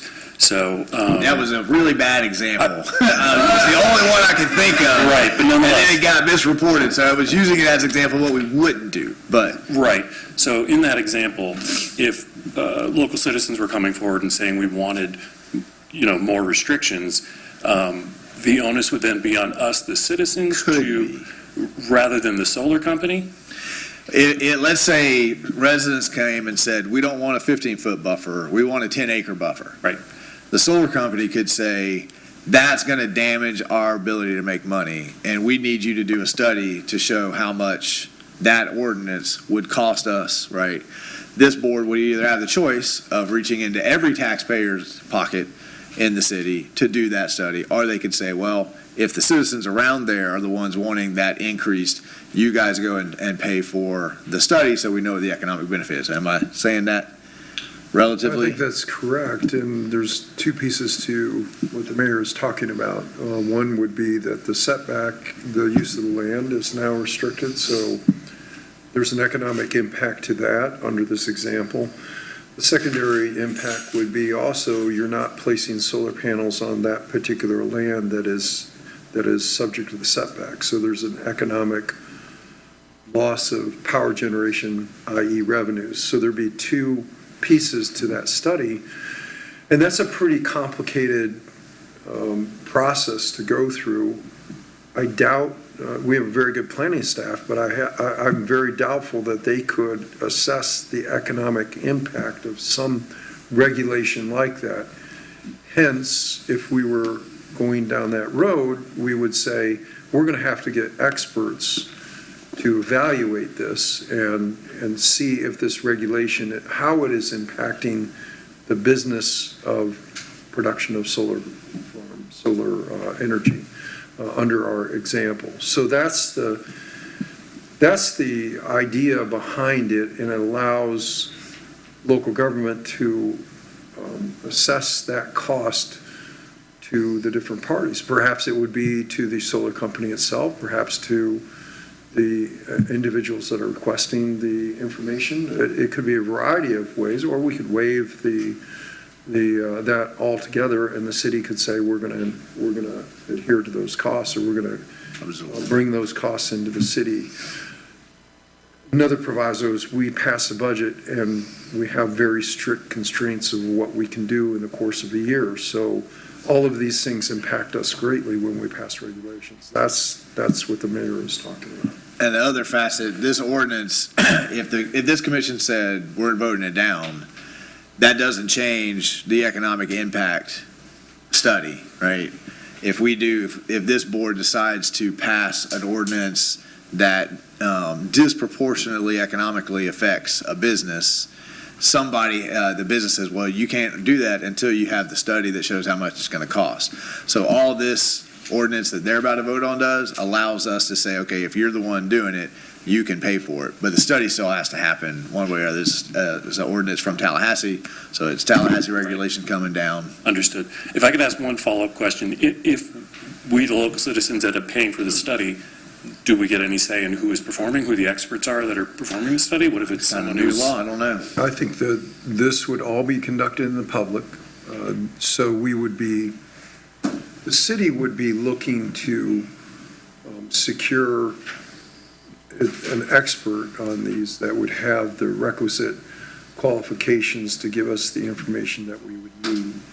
And so that person or entity one would think would be not adhering to any particular group and their information that they're providing us. So it wouldn't be skewed one way or the other based upon whatever information is studied. And now the payment for that could be sent out to various parties, perhaps if the city wanted to. So the payment is separate from the qualifications of the expert. Yeah, I imagine it would be fairly complicated because maybe I'm the one who speaks up, but I'm like, there could be 200 people behind me, there could be two, they could all, duck out as soon as they say who's writing the check. So. And once you ask somebody to write a check, all of a sudden opinions change. Yeah. Thank you, sir. Okay, We appreciate it. But I think that Commissioner Martin's point is the point. I was just in a county meeting a month ago where they decided they were going to be a zero waste. We're going to be a zero waste county. Can't remember what the year was. And that means that every construction company is going to have to separate all of their waste on site. And there was zero conversation about how much that would cost. They just passed the law right then and there with not even a conversation about how much is that going to cost us to do this, right? Commissioner Martin? Yes, Mr. Mayor, that is a little bit more of what I was talking about, and I think more of the genesis of what was driving this to begin with, and not necessarily this solar project that's coming down the pipe. But we saw in COVID where there were businesses that were really disproportionately getting crucified by government policies, and the state legislature felt that it was important to empower some of these businesses and say, look, city, you can't just go willy-nilly running amok and creating all these ordinances without some sort of justification for that, particularly it had to do with COVID and shutting down the restaurants and all that stuff. So this was sort of born out of there to give some of the protection back to the businesses by making those governments say, and at least run the exercise of what kind of impacts it's going to have against the businesses, that they're just feeling like they have complete authority over, which they absolutely do not. And again, I use the solar as an example of what this commission wouldn't do. So I'm not in any way suggesting that this commission would ask folks who are against the solar to pay for that study. I was using it actually as the opposite, to say this commission would not use this to put that off on them. Go ahead, sir. Could you introduce yourself to us? Hi, good evening. I'm Michael Wyrick. I'm also a resident, as Jeff is, in Southwest 46th Avenue, in this neighborhood where the planned solar field is planned to be built. I had a couple of questions, and I can direct it to your attorney as well. Is it about the impact orders? Because we're going to talk about solar later. It is about the impact, Okay. yes. And ultimately, I guess my first question is this. Is this a business impact ordinance, or is it an economic impact? And I bring that up because it's not only an economic impact of potentially the solar farm, potentially on your setback, or how far they're going to be close to the street or back, or also the surrounding community as well. So would the economic study be done from both sides of the fence, as in terms of what would the impact on the surrounding landowners be for putting it there, and also what would the effect be on the solar farm itself by whatever you would build on? I think that's going to be a longer answer. Can we get this gentleman's email, and Scott, will you answer that in an email? Because this generally isn't a back and forth kind of thing, and that question is a complicated question. So instead of us using the 2 minutes here to try to fumble our way, why don't we give you time to think about it? Because that's a good question. Simpler question. Yeah. It's a very quick follow-up. Let's say that we, as the landowners, would also be paying a part of the cost for this economic impact. You might have kind of touched on it a little bit, but would there be any sort of background check on whoever would ultimately be chosen to do the economic impact, to see if there's any financial bias, or just bias or otherwise? Mr. Mayor, I think I can just speak to that. The law intends for, and our commission intends for us to hire experts. All of our purchasing policies are set up so that for professional services, that's who we solicit proposals from. So, if we're going to do a traffic analysis, some proposed legislation in front of us we think is going to negatively impact traffic in Newberry, but we don't have anybody on board that can give the commission an economic analysis of what that would be. We would hire a transportation professional, and we would negotiate with them like we do for all professionals. So I think that, depending, we have hired economic impact folks to help us with development, which isn't exactly apropos because developments are exempt from this statute. But the state of Florida, the genesis of all this, and it's happened throughout the history of our form of government, is legislature will adopt legislation that on its cover seems to be exactly what the community needs, and what was unforeseen until after it was adopted was some sort of negative financial impact to some segment of society. So the state legislature put it upon themselves that whenever they're considering statewide legislation, they do economic impact to see what the economic impact is going to be to the residents or businesses of the state of Florida. They have big staffs. They have full-time people that do that. So it's a lot easier, but they don't pass any legislation where they don't see the financial impact.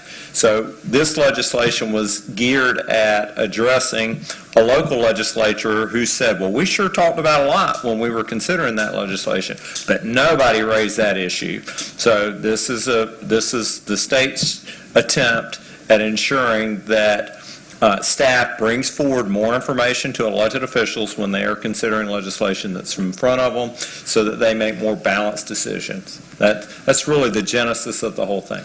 Okay, and you had 8 seconds left before the answer. So if you got one more question you want to get into the record, we'll get the response to you in an email. 8 seconds. I totally understand that, but what I'm getting at more is a financial bias of whoever that expert is, if they're going to give an opinion for or against one of the parties. That was it. All right. Thank you. I understand. Thank you, sir. Any other comments about the economic business impact ordinance? Hearing none, all those in favor signify by saying aye. Aye. Motion passes unanimously. That's going to take us to the Barrington replats. Mr. Mayor, I'll go ahead and read this resolution if you'd like me to. Thank you, sir. This is resolution number 2022-35 SD 22-09, a resolution of the City Commission of the City of Newberry, Florida, approving with appropriate conditions and safeguards the final plat for Barrington as authorized under Section 5.18 of the City of Newberry Land Development Regulations in an agricultural A zoning district on certain lands within the corporate limits of the City of Newberry, Florida, repealing all resolutions in conflict, providing an effective date. The appropriate motion is to pass resolution number 2022-35 as read by title only. John Paul, take it away. Oh, I'm sorry. This is quasi judicial. We got all out of order. But remember, Madam Clerk, that he already read that resolution in. Okay. Ladies and gentlemen, we're entering quasi-judicial procedures. This means that the commission will stop being a legislative body and become a judicial board, which means we have to follow certain rules and adhere to a different standard of decision-making. The primary rule must follow concerns testimony. The substantial and competent evidence standard must be met when the judicial board makes a decision. This standard states the following, and I quote, all public testimony taken under oath, everyone testifying will be subject to cross-examination. All documents and exhibits will be entered into evidence. The giving of opinion testimony is limited to experts. Closing arguments will be limited to the evidence of record. I just asked the city attorney to read the resolution in, so I'm going to ask Madam Clerk if you would please swear in the applicant, staff, and anyone requesting to speak on the Barrington plat. Just state your name for the record, starting with my left. John Paul Perez. Brian Thomas. Barry Dickman. Do you hereby swear from the testimony you're about to give is the truth, the whole truth, and nothing but the truth? You can do this one. Thank you, Madam Clerk. Now we're going to ask the commission to disclose any ex parte communications and disclose whether any member physically inspected the property. Ex parte communications are any conversations or transmission of information that may have bearing or influence on any voting member's decision. Commissioner Coleman? Zero. Commissioner Clark? None. Commissioner Martin? None. Commissioner Mazon? I'm a non-voting mayor, but I have nothing to disclose as well. I'm now going to explain the order of presentation that we will follow for every quasi-judicial item before us tonight. Presentation orders. First, we'll hear from the staff with an overview. Then the applicant will have the opportunity to make a presentation with no time limit. Then staff will make their full report and along with a recommendation, also with no time limit. Nobody's contacted me wishing to claim a third-party intervener status. That's going to move us to public comment. Any member of the public wishing to speak to this agenda item will have 3 minutes to do so. Then we'll hear the applicant's cross-examination, the staff's cross-examination, and then members of the decision-making body through the chair can ask questions of the staff, applicant, and the participants. Finally, we'll hear final arguments by the applicant and the staff related solely to the evidence and testimony presented at the hearing and introduced into the record. And then the city attorney will advise the decision-making body as applicable law and factual findings that must be made to approve or deny the application. Then we'll enter deliberations. After deliberations, the motion will be taken to approve with conditions, or deny. That's the order we're going to hear. And John Paul, take it away with the overview. Thank you, Mr. Mayor. John Paul Perez, Planning and Economic Development Department. The request before you tonight is a replat of lots 8 through 11 and lot 23 within the Barrington subdivision. Barrington subdivision was adopted last year and was approved for a total of 23 lots with the possibility of going up to 25. That's what's happening here tonight, and they're making a few minor corrections to plat that we'll go through briefly. And we have some visual aids for that. This shows the general location of the property within the city limits. It's at the northwest corner of 170th and 15th. I haven't had the opportunity to drive through there myself, but I heard it's really, really nice. The areas in blue are the lots that are in question tonight for the replat.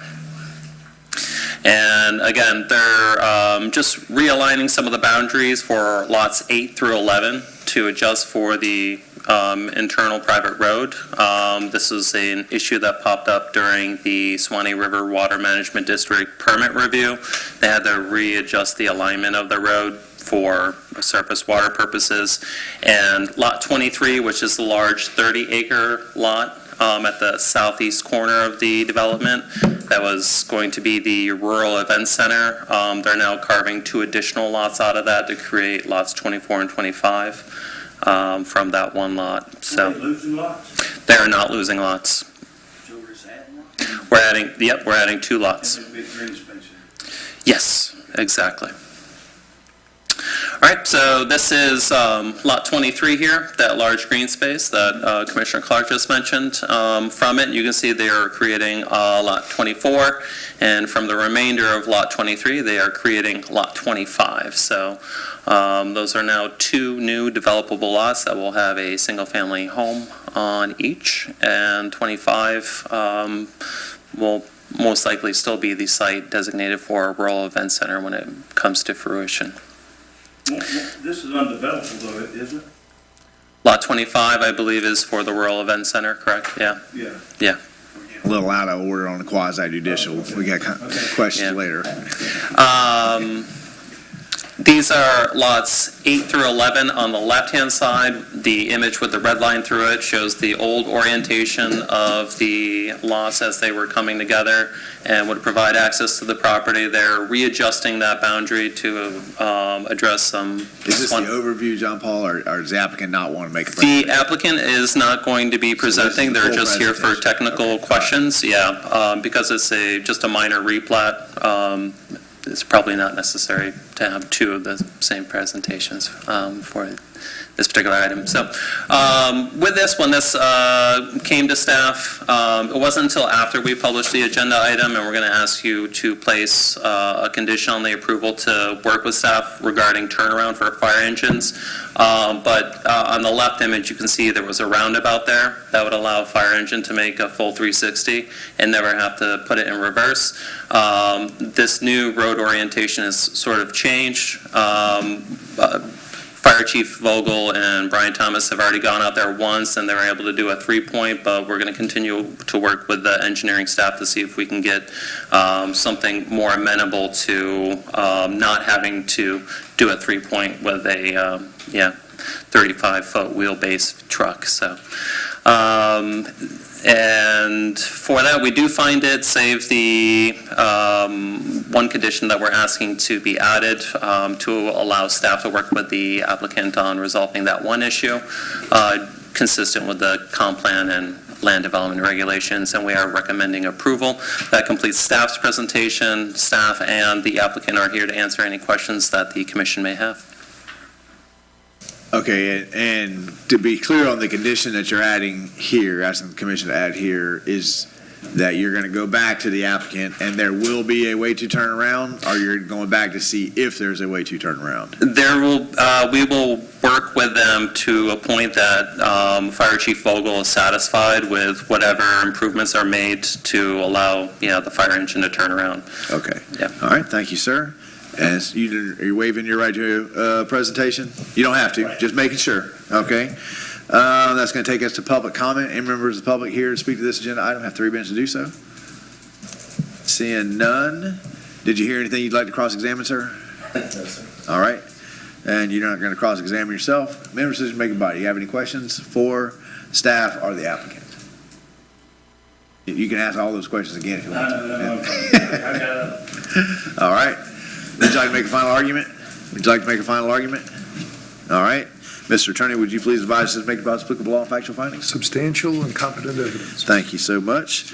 I'll enter into deliberations. If there are no deliberations, I'll have a motion.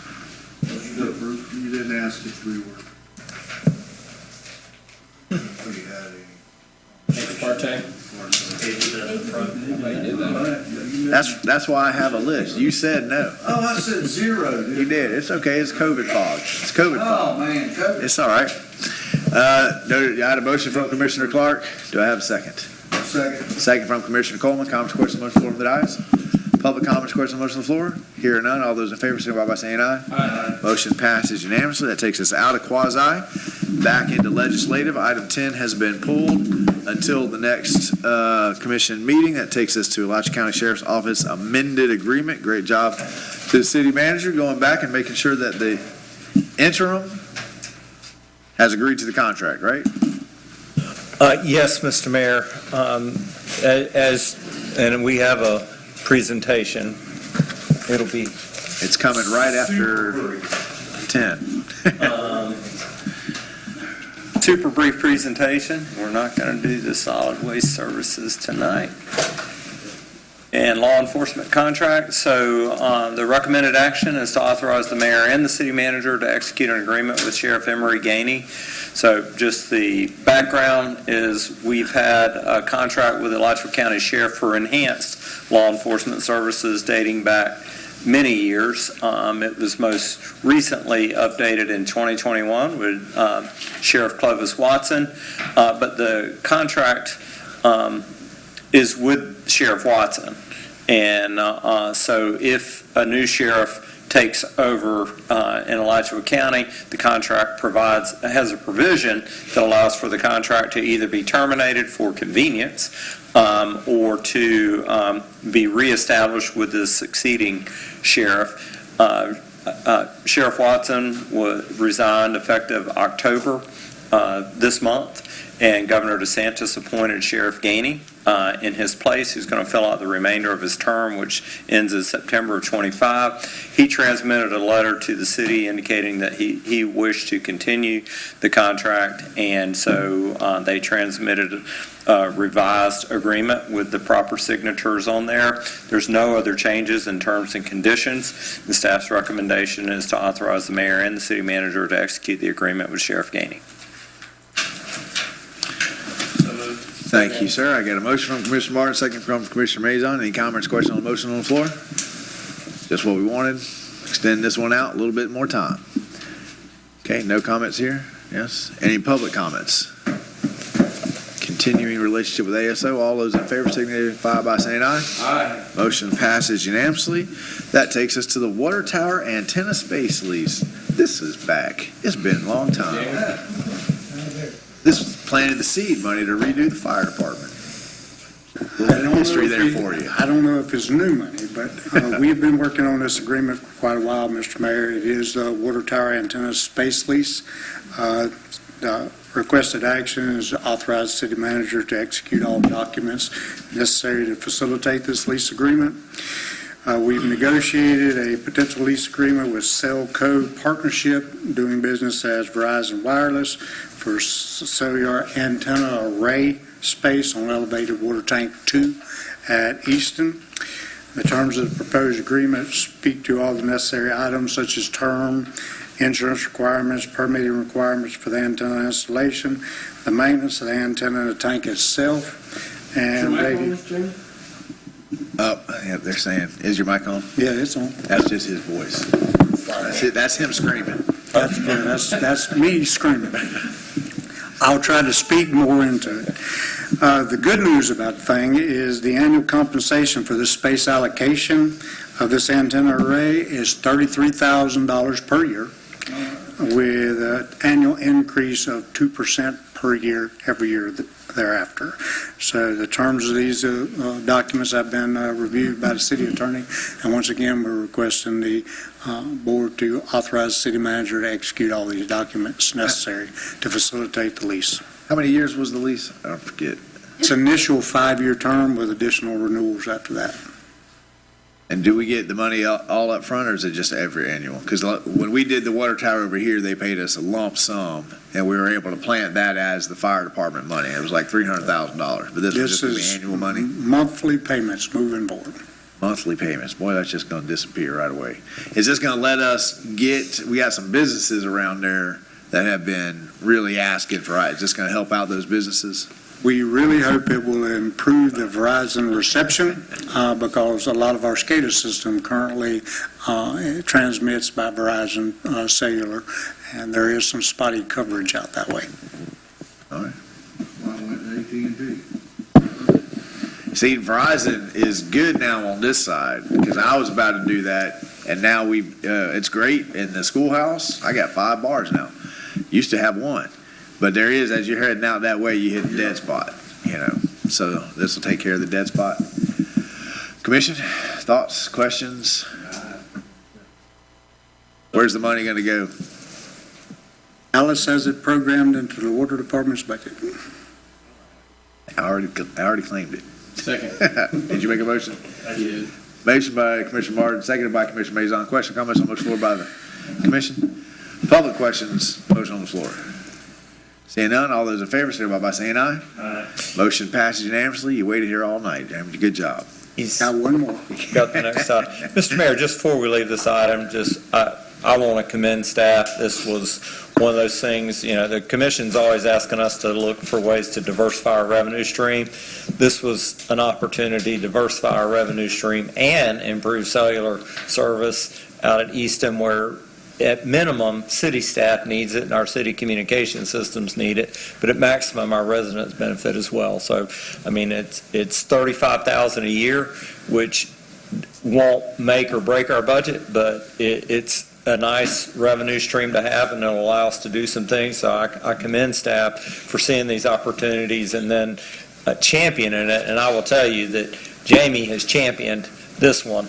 It was a full court press on Verizon to make sure we got this across the finish line. He did a great job with it, and I appreciate it. All right. So now we just need to put more water towers up so we can have that relationship disappear. We're working on that, too. Yeah. All right. And clearly you're going to tell us about 30th Avenue, so go right into 30th. How's that coming? So if you recall, Mr. Mayor, back in April of this year, you authorized staff to start the process to survey and obtain the land rights necessary to improve Southwest 30th between US 2741 and 202 Street to the east. It's about a 2.6-mile segment. We informed you at that meeting incorrectly that we needed a 60-foot right-of-way. Further research in our land development regulations, due to the fact that that's located on a section line, our LDRs require an 80-foot right-of-way as a collector road or potential collector road. So the survey of this road segment has been completed. This survey currently identifies 40-foot north, 40-foot south of the section line.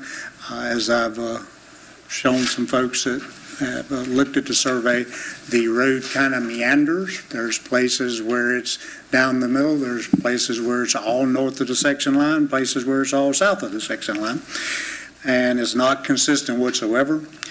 The area that we maintain varies in width. We can claim a maintenance map and a maintenance claim on what we maintain, but we really need to establish full right-of-way through there. So what we're asking tonight is authorization from the commission, now that we've identified the potential property owners that would be affected, to start the process to acquire or obtain that land rights 40-foot north and 40-foot south.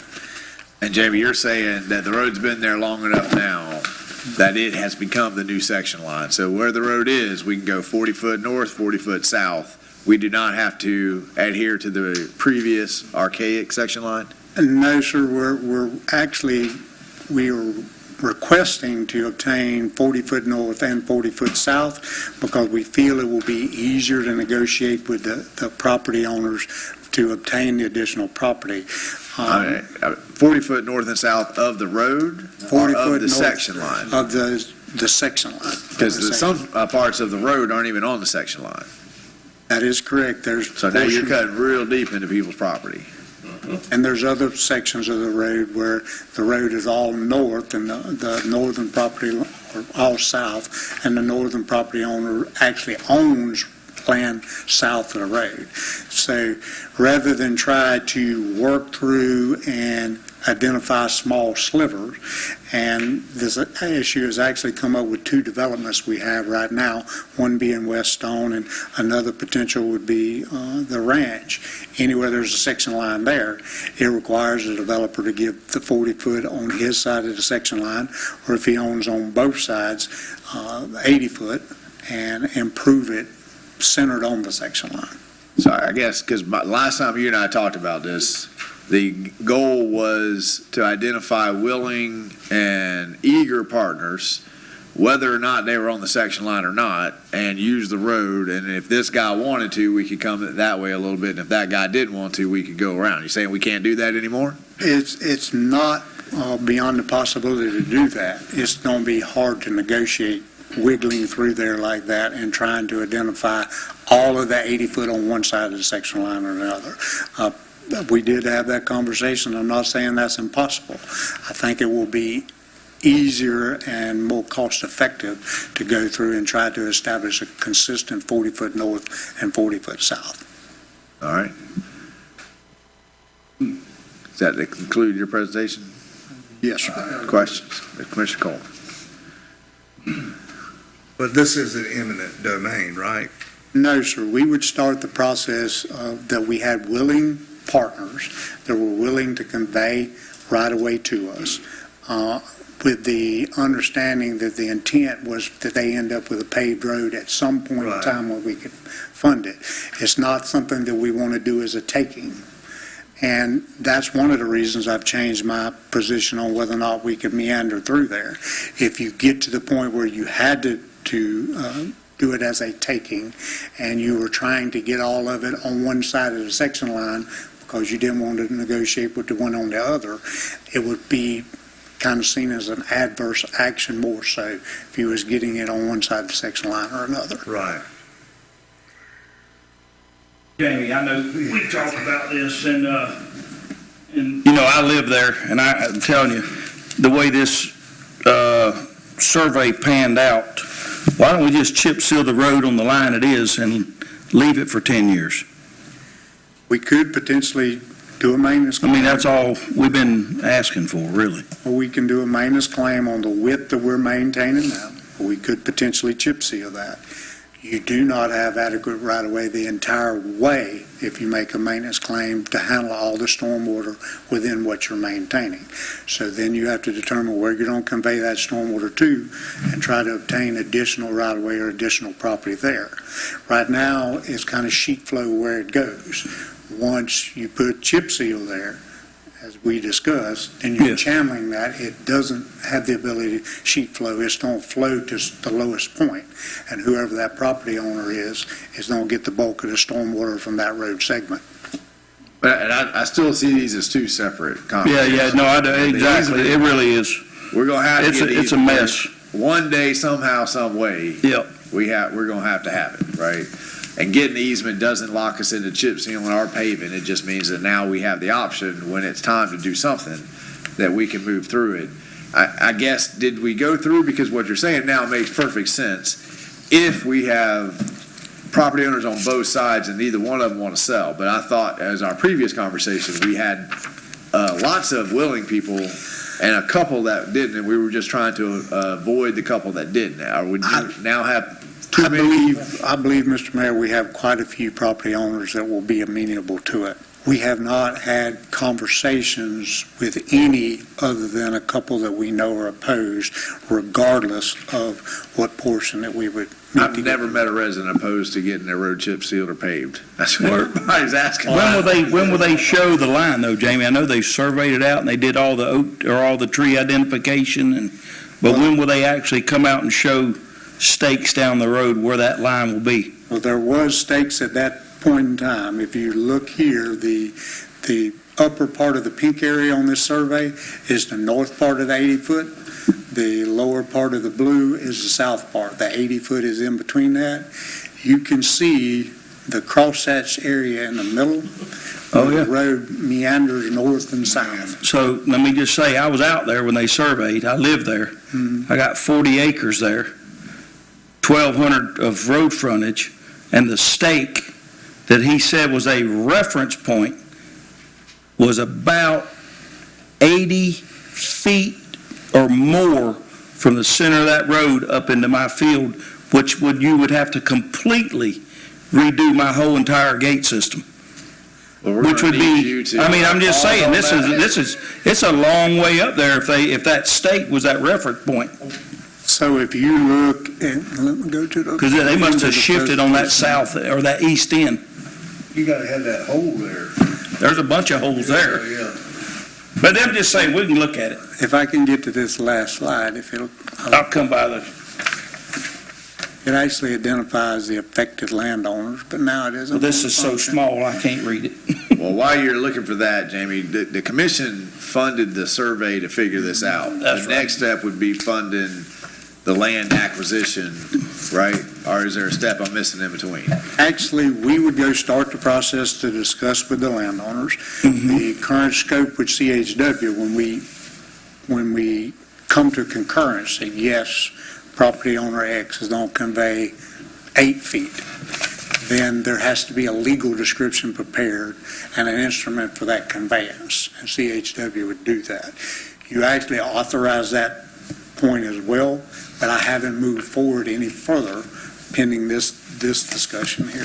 So the next step would be CHW going out and saying, all right, we're taking all of Mark Clark's $300,000 brand new dollar gate, right? And that's going to jack the price up, or doing that kind of level of a study? No, you can tell from this survey, you'll be able to depict to the property owner. In that one place that Commissioner Clark is referencing, the whole road is all the way to one side. All the way south. So, just for frame of reference, and it's hard to read this slide, there's 36 parcels. Some of those parcels are owned by the same people.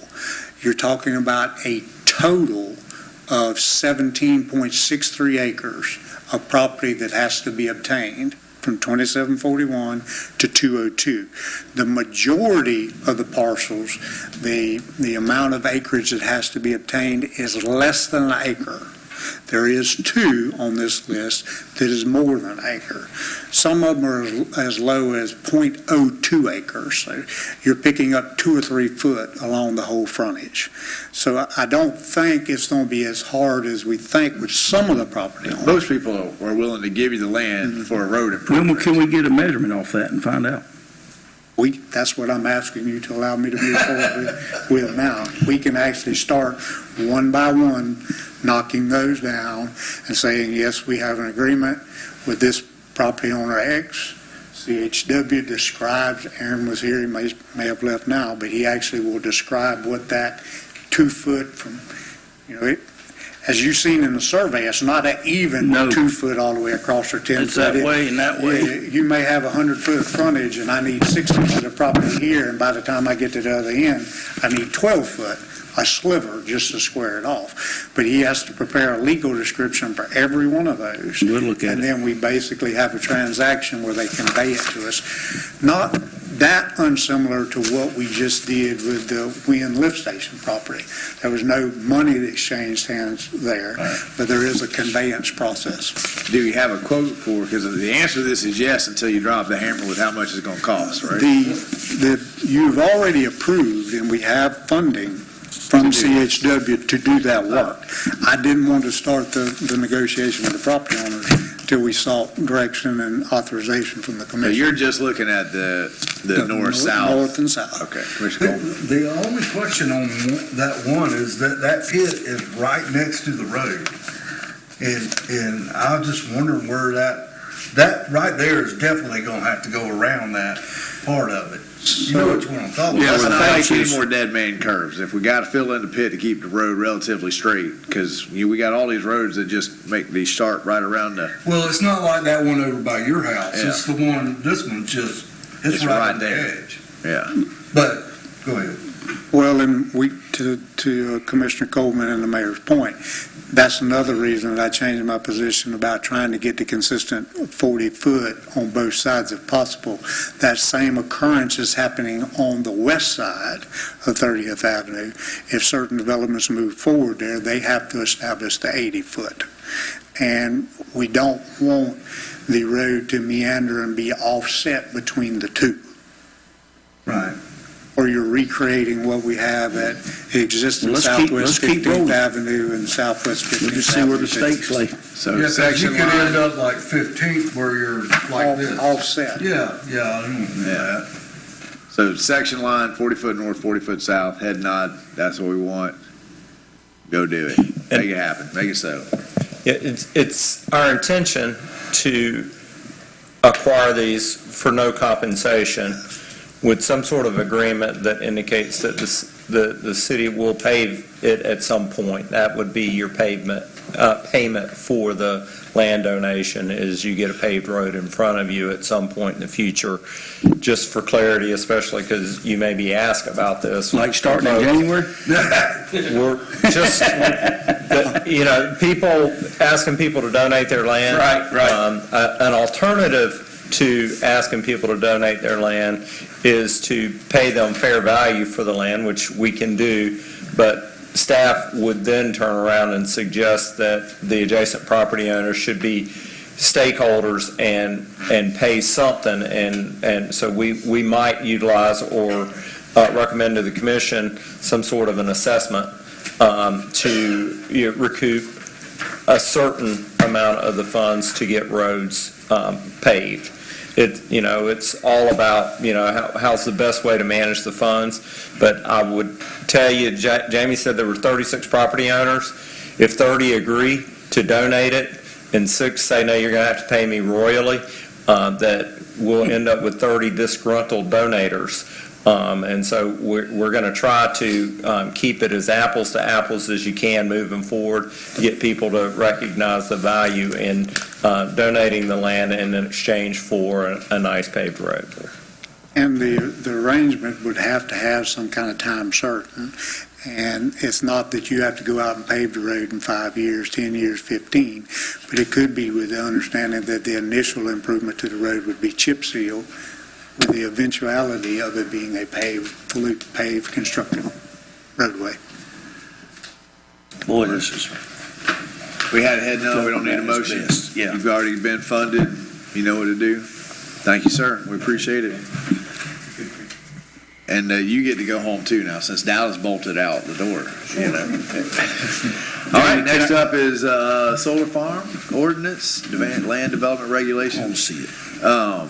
And again, I have emailed, responded to a lot of folks with the context of this. Newberry already has a solar ordinance on the books. People embarked on this with that solar ordinance on the books. This commission has the power to go back to ordinance and tweak that ordinance. But again, even without the business impact, the company, if we go too far off of the existing, the company can say, well, I'm grandfathered into the existing ordinance, right? Or we could have some other issues. So what we're looking at here is an ordinance that is already on the books, ways that we can tweak it to address residents' concerns. But I don't want anybody to get the idea that this commission can just take the ordinance. Even if this commission took the solar ordinance off, the land was already purchased when the solar ordinance was there.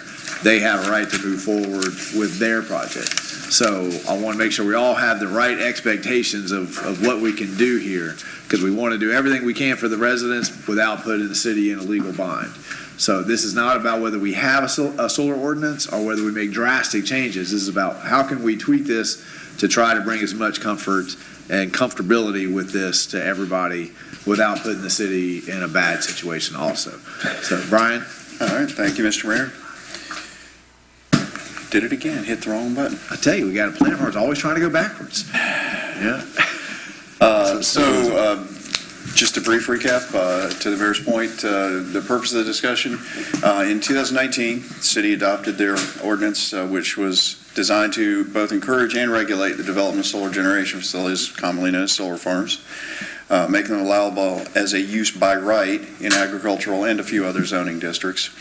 In 2021, the state legislature basically followed suit and also made it an allowable use by right in all agriculturally zoned districts. We have a potential solar farm developer. I put in there Florida Power Light. That's another subsidiary of the parent company. It's Florida Renewable Energy is energy or Florida Renewable Power. It purchased several hundred acres on the southwest side of Newberry. And we have a neighborhood group, the Neighbors of Southwest Newberry, which filed a letter with the city requesting that the city amend the ordinance and regulate solar farm development. So just a very quick review. The current law, current code for Newberry allows use by right, agricultural, industrial, planned development, and planned rural residential development districts. It also allows for the supporting facility, buildings, some performance standards, minimum 10-foot buffer, no landscaping required unless there are support buildings present. They'd have to be landscaped around the support buildings, and must be surrounded by at least a 6-foot chain link fence. Height requirements, security fencing can be no more than 8 feet, solar panels at a maximum of 15 feet, signage at 9, transmission lines no restriction because those come under different set of ordinance or state laws. Minimum 20-foot wide clear access way for maintenance vehicles, and another 20-foot wide stabilized access paths for maintenance and operation vehicles and emergency vehicles. It has to be, the site and development plan has to be reviewed and approved by the LDR administrator. Site and development plans submitted for review, and then within 30 days of submittal, have to either approve with conditions, or deny the application. A denial can be appealed to the City Commission, and the plans require, if they require variance or modification, then standards require approval by the Board of Adjustment. So that's not administratively approved. The variance would have to be approved by the Board of Adjustment, which is y'all. State statute, again, it just basically talks, the state does want to encourage the location of solar facilities around the state. It highlighted the sections there: shall be permitted use in all agricultural uses.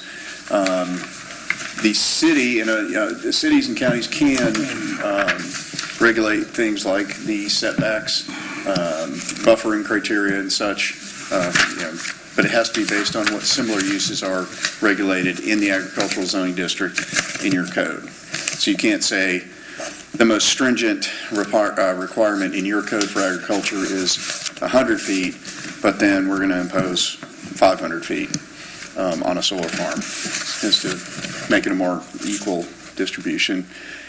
And That's an important point, Brian, because we had a commissioner in a neighboring community that floated the idea of buffers not being measured in feet, but buffers being measured in acreage.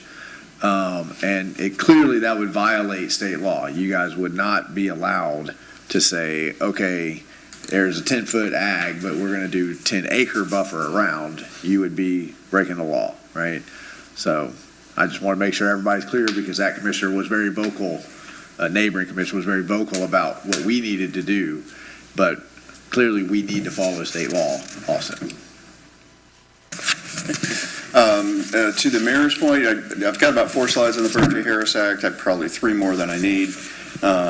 Just in a nutshell, the Burt J. Harris Act, this is what I think the mayor was referencing when he was talking about grandfathering. It's that same concept.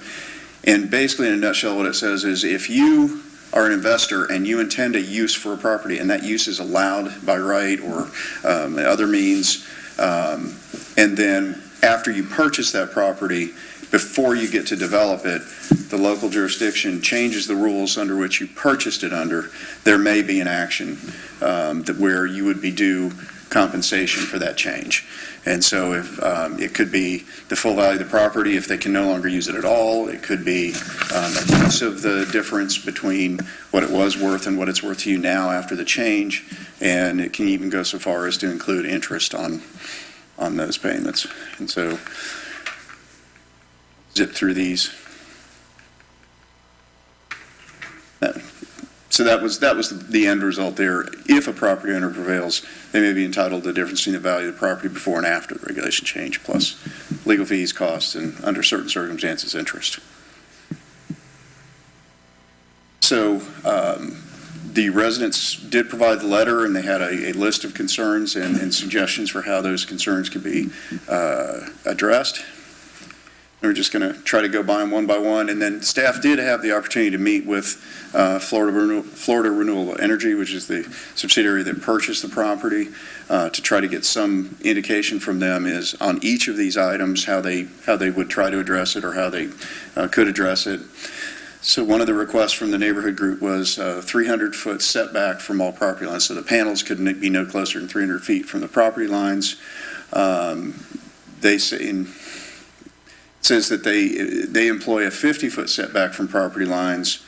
A 300-foot setback would render the project financially infeasible. 300-foot setback would result in probably hundreds of acres out of the overall project devoted to setback. Inverters must be, another request, inverters must be located 1,300 feet from any property line. Inverters make noise. Similar, like if you've got a little transformer box next to your house, you can hear a little buzzing in there. Well, when you generate a substantial amount of electricity, that buzzing increases, and so they do generate noise. The answer from the industry was that the inverters are placed in different clusters around the facility for logistical purposes in terms of cost and ease of the location. From a cursory review of what I could find online about this topic, they do create noise, but at a distance of 300 feet, that noise should be, and it's 300 feet from the edge of the panels, not the property line, and so that'd be an additional 50 feet if they're doing a 50-foot, so it'd be 350 feet at any closest point to a property line. And by the time you get to the 350 feet, their contention is that there would be minimal sound, if any. And also they pointed out, because there's not going to be any batteries at this location, then there would be no noise because they're not generating electricity at night. Another request, plant a 50-foot vegetative buffer from within the 300-foot setback. This would be along the entire perimeter. The response was that they think it would be more efficient, and they'd be interested in discussing the idea of just doing vegetative buffers only where existing residences are located, so that the view of the existing property owners would be screened, but not the entire perimeter, which again they said would be very cost prohibitive.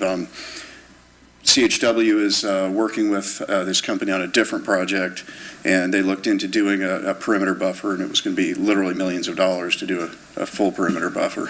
Brian, when we were researching Barrington and what's the other, Lakota? Lakota. We did, and I don't know if it was an internal study or if the applicant did the study, and I just can't remember at what foot you now couldn't see through. It was either 15 or 20, but I can't remember. Anybody remember off the top of their head? Mr. Mayor, I believe that we did a 50-foot buffer at the entranceway. But I'm just meaning, in order to be visually impaired, how many feet of vegetation do I have before I can't see through it anymore? It was either 15 or 20, but that was what we went with. And I remember just what you said. It's either 15 or 20 that it achieves opacity, that a buffer would achieve the opacity that is desired, and that any more than that was just overkill at that point. Okay. And one of the items in terms of a vegetative buffer that the industry representatives discussed was they're not necessarily opposed to doing that, especially if they can do it just to buffer the existing residences, but also planting native species that over, say, a period of a couple of years or more would then grow to be opaque, not have to create immediate opacity, because that drives the cost up significantly if you have to put in plants that are large enough to create an opaque buffer for thousands of linear feet. And repair any damage to local roads caused by array construction. Their response to that was they film the roads that they enter and exit on before and after, and then they repair any damage that may or may have been done. That's already their practice, and the city would require that anyway. Requirement to use crystal and silicon voltaic cells instead of thin-filmed panels.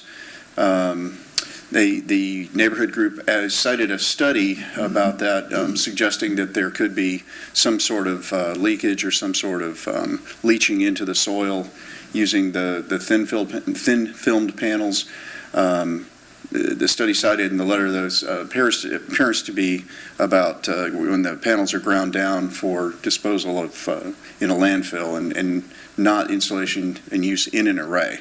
And so, again, a cursory review of literature I could find online suggests that the panels themselves there's virtually no chance for any kind of a leaching or any kind of a discharge to the soil. There's nothing to discharge into the soil.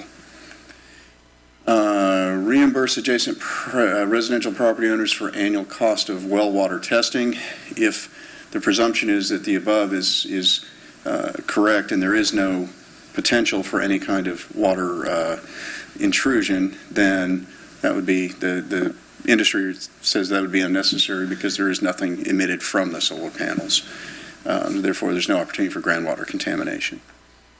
Dispose of old panels in an environmentally responsible manner. And they said that's already their current practice. If installing batteries, must provide a fire containment plan. Their condition is they have no intent in putting batteries in, at least at this time, but if they did, they would then come up with a fire safety plan. Comply with Florida Fish and Wildlife Commission. They say that that's already their practice. And this one was, I thought, interesting. Design and implement solar sanctuary plans, create a haven for local wildlife. Probably turns into that anyway, regardless of whether you put anything out there, but this would be something that promotes even more. And they said they would not be opposed to exploring that option. And so that was the end of their concerns. For anybody who's not familiar, this is the general area. It's on the southwest side of Newberry, down between 337 and County Line Road, 298th, I believe it is, and south of 46th Avenue. And so it's approximately 760 acres. I tried to estimate where the vegetative buffers could go if it was to screen the existing residential, and so the areas in red, I believe, would be those areas. Staff's recommendation then was, if the commission decides to amend the existing ordinance, it would be to regulate future solar farm developments. If they decide they want to do that, then please direct staff on the different items you'd like to see. Well, just on that point, in all of my conversations with the existing project, they've never said that they wouldn't do the vegetative buffering along where there's a line of sight for houses. So while these changes would technically take effect on future applicants, they've always said to me a willingness to be a good neighbor and to try to make these more vegetative buffers where people can have that line of sight. So, and that's why staff's final recommendation would be to negotiate with the current potential solar farm developer to place those additional conditions on their site and development plan beyond what current code requires. Mike. And, Mr. Mayor, just wanted to kind of weigh in on moving forward for the commission.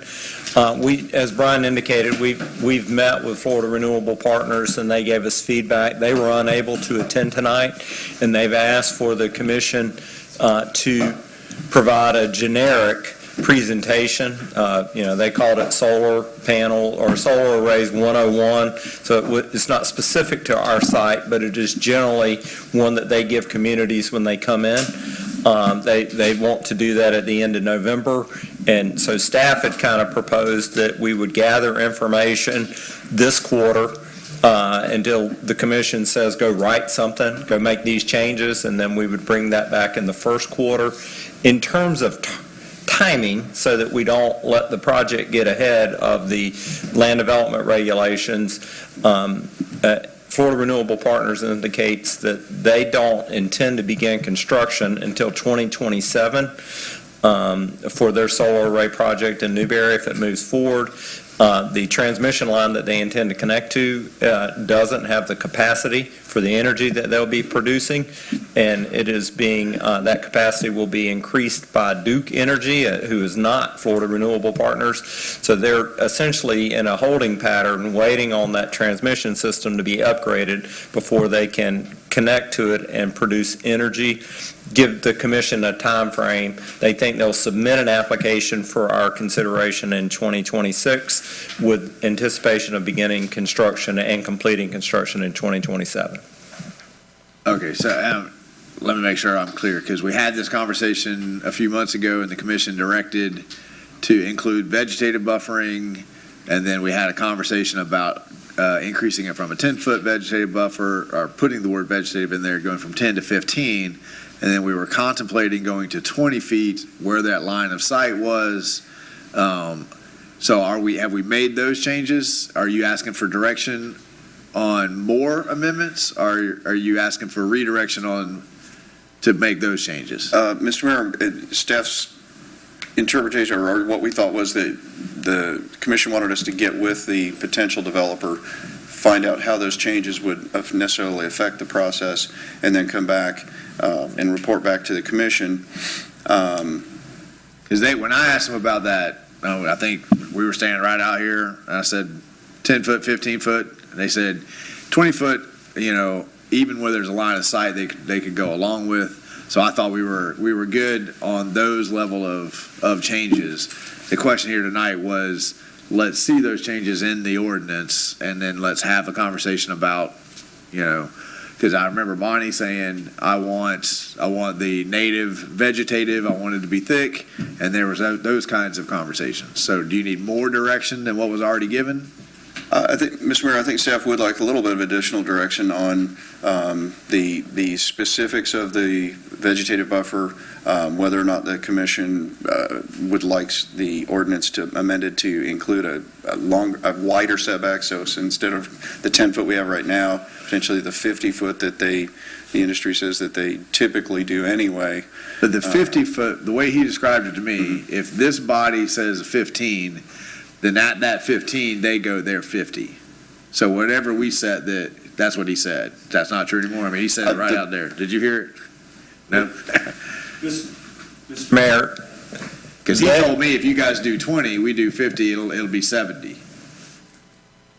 All right. That is not my understanding. As I understand it, their 50 foot is from the right-of-way line, and that the 15 or 20 that's vegetated would be the first 15 or 20 of their 50 foot. The only time that things would change is if we required 50 foot vegetative, then they would have to push out another 20 or so feet just for maintenance. So they use in that buffer area, they need some clear space so they can move around the panels and maintain them. So the vegetative buffer requirement and the entire buffer can't be one and the same. Otherwise, they're going to have to just volunteer and add on 20 foot of clear space between the vegetative buffer and the panels. Because the way he described it to me, wherever your vegetative buffer is, they have to have X amount for a road, and then, and just so everybody's aware, they actually did ask us to postpone this conversation to November so that they could come make this presentation. We responded that we've had residents that have really pressed to have this conversation, and we didn't want to push it anymore. Now it's sounding like we should have just waited and have November so that they can answer these kinds of questions directly themselves. But to the commission, has anybody changed their mind on going from 10 foot to 15? That didn't seem a problem. It was the extra 15 to 20 where you have a line of sight, and there was some conversation, because vegetative buffer, I mean, you can look anywhere in my yard, anywhere I don't mow, you can't see through it within about a year, right? It's grown up. So there's vegetative buffer that speaks to what Brian said, you just let the natural vegetation kind of take over. Then there's vegetative buffer where you go and you purposefully plant things that may already block it or will eventually block it. That was what we sent the first time. So now staff is saying we need that clarity on that direction. Let's take the buffer issue first, and then we'll take the vegetative issue second. 10 to 15, just head nod. 10 to 15. Yeah. 10 to 15. Okay, that's an easy one. I mean, do we get a choice here? Sound like That's we what. don't That's get a what. choice. No. That's what. Well, the associated zoning is 10 foot, so that's your marker. You can't go extreme past that. We can't go crazy because of Right. FPNL says it won't be a viable. Yeah, they're talking about 300. They haven't batted an eye to 15. Okay. Right. The 20 is only where you have an existing line of sight. Do you want to go 20 where? And if they were less sure that was a good idea, right? But again, this is your ordinance, and these things don't necessarily apply to them anyway. It applies to the next person. So do you want to, if there's an existing line of sight, I'm pretty sure it was either 15 or 20 foot vegetative buffer, or you can't see it anymore. So if you get 20 on a line of sight, Get 20. so line of sight, it goes to 20 foot buffer. So solar farm, 15, vegetative buffer, right? Where I have a line of sight is 20. Did I see at least 3 head nods there? All right, let's go to the vegetative buffer. What kind of vegetative buffer? Do you want them to have to plant something that already creates the obstruction after they plant it? Do you want to let them plant something that will grow within 2 or 3 years? Do you want to let the natural vegetation go? I don't know. Mr. Mayor, they did say that if there's any natural vegetative buffer They'll already just leave there, it there. they're going to leave it. They're not going to take it out. And so I think the wording the wording that show up in the land development regulations would be utilizing native species that achieves a certain percentage of opacity within a certain time frame. And I think that normal time frame for something like this would be 5 years. So I think that, that's a bogey. If you want opacity at day one, then you're bringing in full, 80-gallon plants, full-size plants straight out of the gate. That kind of helps give you guys some insights into, how you achieve that opacity. So do you like Mike's wording? Yeah. Okay, on the noise, Commissioner Coleman? Explain something to the batteries there. I don't understand that. Mr. Certain facilities will have a battery installation so that over the course of the night, when there's no generation being conducted by the solar panels, they still have electricity they can put into the system. This facility will not have batteries. And, Mr. Mayor, I just want to point out that all solar arrays have a substation associated with them, and all substations have a great big old bank of batteries to provide auxiliary power, because when the transmission system goes down, the power source for the substation goes down. So you can't find a rural substation in the state of Florida today that won't have a big battery bank in there. And I think that's probably the biggest word of caution that I have on this matter is that we're talking about agricultural zoning. So the things that are allowed by right in agricultural zoning do have batteries. They do emit noises and those sorts of things. And I think that we should do all of the buffer things that the commission has suggested, but I also want to remind the commission that these are activities that are happening in ag zoning, many of which could be objectionable, that the commission doesn't have a say about. If a farmer wants to run a pivot all night to protect his crop from freezing, then the sounds from that diesel engine are nice and loud in the middle of a cool, clear night, because I hear them out at my house. I can hear Travis from 50 acres away. And so I just think it's an agricultural zoning district, and the things that we think about as restrictions are ones that we should think would fit any crop, so to speak, in an agricultural zoning district to be good neighbors. And that's really what we want to achieve. Well, and to Mike's point about consistency, it's not official, but I borrowed one of our residents has one of those $200 noise meter decibel readers, right? And the decibels of the inverters, I can't remember what the numbers are, but I went around, a tractor from 100 foot away is louder than one of these inverters. Those wells, way louder than one of these inverters. So there's an awful lot that already is happening out in an agricultural area that is louder than this. I'm a little bit, the way that they described it to me, you put the inverter kind of in the middle, and then there's a cluster of solar panels around it. Correct. So I think there's already also going to be some distance just by the nature of how you're going to engineer these, right? You're going to have however many panels one inverter can have, it'll be right there in the middle of it, because it's an expensive piece of machinery. So they don't want a lot of them. They want the solar panels. But I think that the point here is that you can regulate it to the extent that you can regulate ag, right?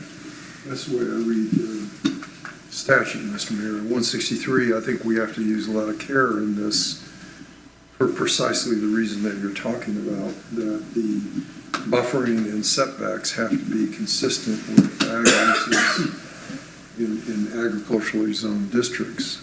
The other concern I have is that 163 also provides, if you put inordinate restrictions on solar facilities, you can wind up paying their attorney's fees in a contest. So whatever regulations that we put together have to be consistent with ag uses. Is precisely, I think, what Chapter 163 does.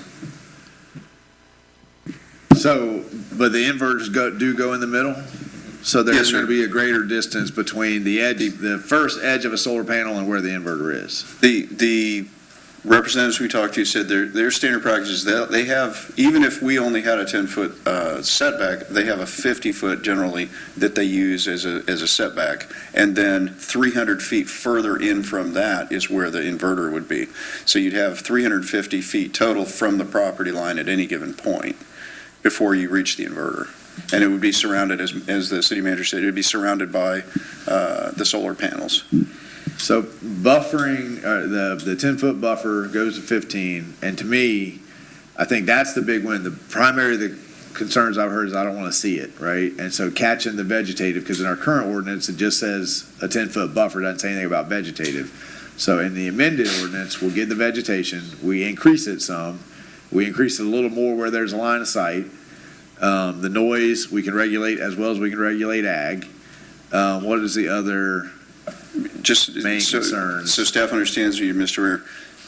So right now, we don't require any vegetative buffer, but you would like the 10-foot vegetative buffer around the entire perimeter? No. And then a 20-foot where there's all existing No, residences? because I think they're making a good, I don't know exactly how to word this, but I think they're making a good point. If you go back to that map, there's not people that live all the way around there, right? It'll eventually grow up. So if they're leaving that there, it'll grow up on its own. So the installed landscaping that happens where there's already a line of sight. So does that mean that we just need the 20-foot? Because where there's a line of sight, we're asking to go to 20. That's not egregious over what we're asking ag. Ag's 10, this is 20. I think that's safe. If that is what our ag setbacks require. Ag's at 10, right? No, sir. The current ordinance relative to solar farms is 10. Typical accessory buildings, accessory structures in ag are 25. And then if there's like a slaughterhouse or some intensive agricultural use, it's 300 feet. And I believe that's where the 300 feet came from in the proposal from the neighborhood residents. But accessory structures of any kind, pole barns, whatever, those can be within 25 feet. But we're just talking about the vegetative buffer, not buildings, right? The current ordinance would allow for the solar panels to be placed within 10 feet of the property line. And so, as I'm envisioning it, they already are going to do a 50-foot setback for the panels from the property lines. Perhaps if we then changed it to say, instead of a 10-foot setback, a 50-foot setback, and then anywhere that there's a residence already in existence, you would then install a 20-foot vegetative buffer that would reach maximum opacity within 5 years. I think that's what I'm hearing. So, I just want to make sure we're not putting ourselves in a bind here, right? Because I thought what you reported was in ag, with no buildings, there's a 10-foot buffer, and so you're kind of limited by the ag. For a building, it's a 25-foot buffer. A solar panel counts as a structure? No. It does not count as a structure. So if we had a 20-foot vegetative buffer, that is in line with what we do to farmers. Mr. Mayor, there's no vegetative buffer requirement for any ag use currently. But I must not be articulating my question. I want to make sure that we are not inordinately putting a burden on solar that we're not. So a 20-foot vegetative buffer, could anyone come back and say, that's an egregiously more stringent than what you do to farmers? Farmers is 25, no vegetation. Solar panels is 20 at a line of sight with vegetation. That to me sounds reasonable. Potentially, I suppose they could, but they've indicated that they would not. They've indicated that screening the existing residential homes Let's see this, would be. Mr. Mayor, my suggestion would be that we look at other solar ordinances for municipalities around the state. Look at how they are dealing with these situations exactly. We're a little different in our city because we have a lot of ag property, we're a different city than a lot of other cities. But let's look at what other cities are doing let's look at also what the solar industry is amenable to in that process and bring you back something that we think melds those two concepts together. And then if you like it, we can amend the ordinance. If you say, no, go back to the drawing board, then we'll do that. Well, and I think the commission is pretty clear that they want a vegetative buffer where there's a line of sight. And they're willing to wait some time for the plants to grow up. So within that general direction, you'll come back with something that's in writing that the residents can read, that we can read, and then we can all kind of tweak it from there. Does that sound? Yep. Yes. Okay, let's open it up because we've had residents waiting here all night to talk to us. So you've heard the conversation, what we can do, what we can't do, suggestions, further requests.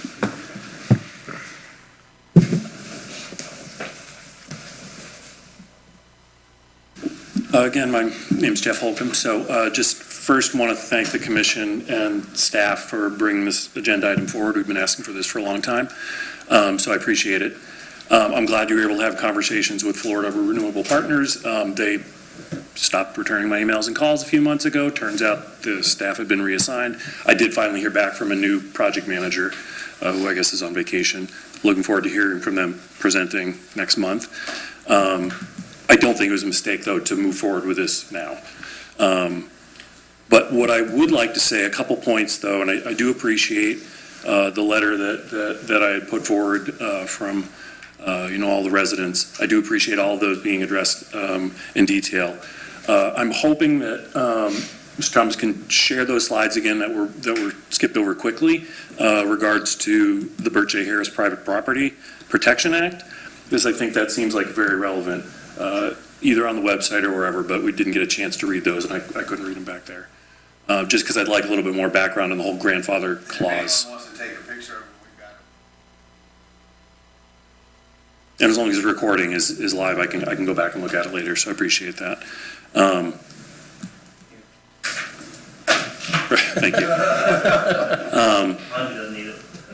I do, another one I'd like to see, you referenced the study, Mr. Mayor, about 15 to 20 feet, you achieve opacity. I would love to see that study. I'm curious, like, what the literature says, what the studies are dictating, because it varies, 15 to 20 feet. It depends on, what's growing, what's there, and how many years. I mean, it could be, 20, 30 years of growth. It could be 200 years. Another point that I just want to make is that it's great that Florida Renewable Partners is telling us they already do these things, and that's wonderful. But we don't have anything in writing. They're not required to be held to any of those standards. And what they tell us today could change by 2027, when they plan on breaking ground, when they submit their site plan. That's like, you've got a farmer down the road, Mr. Smith says, oh, yeah, this is what I do, this is what I assure you. But what does it matter? And what if Duke is the next company that comes in? What if Florida Renewables, they pull out and they sell it to another solar company? Who knows? If there's no requirements, 50 feet, they say, oh yeah, we put our inverters, in the middle. There's no requirements there. So another thing I just want to end with, with my few seconds remaining is just, I know I've shared a lot of literature, a lot of studies, but facts and numbers, it's not going to, change any minds here. I just want to drive home the point that it's like, we're just all neighbors. We're all living here. We love Newberry. We love where we live. We love looking out at the property. But it's not just aesthetics. It's not just we don't want to look at solar panels. We're talking about the health and livelihood of our families. We're talking about our property values. We work hard. We pay our taxes. We pay our mortgages. And overnight, all of a sudden, our property is, worthless. We're not going to be able to sell our property. So I just want everybody to consider that and just think, I know it's in my backyard, but just consider if it was in your backyard, how would you feel? Thank you, sir. Other public comments? Come on down, sir. You missed soccer practice for this. Hey, Yeah. it's okay. Soccer's not my sport. First off, my name is Travis Edmond. Mr. Mayor and Commissioners, thank you all for hearing us. And like Jeff said, thank you guys for going through everything for the staff. My concern is we didn't have the foresight to go more than 10 feet with no vegetative buffer to start, are we looking far enough ahead to what's coming to make sure that we're not putting, we talk about not putting the city and the government into a bind, or we're not putting our own residents into a bind. Because like Jeff said, I feel like Newberry did put us into a bind with this. I don't think it was well thought out, well taken care of, and it really hampered all of our values and our properties. 5 years doesn't seem like much for PKD. We have to look at it. We have to drive down it. And I don't know if maybe, sir, you could answer on the picture of the properties, there's the yellow and red, but I didn't see a key denoting like what the difference was. I think the for red that was site. where the vegetative buffer would go. Yeah, so my house is right in the middle of all of this, and then that would be no vegetative buffer at all for my house. And that was just my quick and dirty. It's not what they're proposing. Yeah, so my house is right along, the yellow is yellow all around it, yellow across. I would literally have to be staring at hundreds of acres of solar farm with no vegetative buffer if that's the line of sight. This is not definite. I This is quick understand and that, yes, dirty. sir. Yeah. Thank you, Mayor. But it was just one of those, I want to make sure if we are putting all this together, that we actually go through all the steps necessary to make sure that we're setting the future up when other people come in. I mean, even Alachua County says 175 to 150 feet for residential areas. I get we're urban, or not, we're rural. But still, if they think it should be that far from houses, why shouldn't we say it should be that far from houses? Why shouldn't we take care of our citizens the same way Gainesville and Alachua County is? But thank y'all. Thank you, sir. Other residents?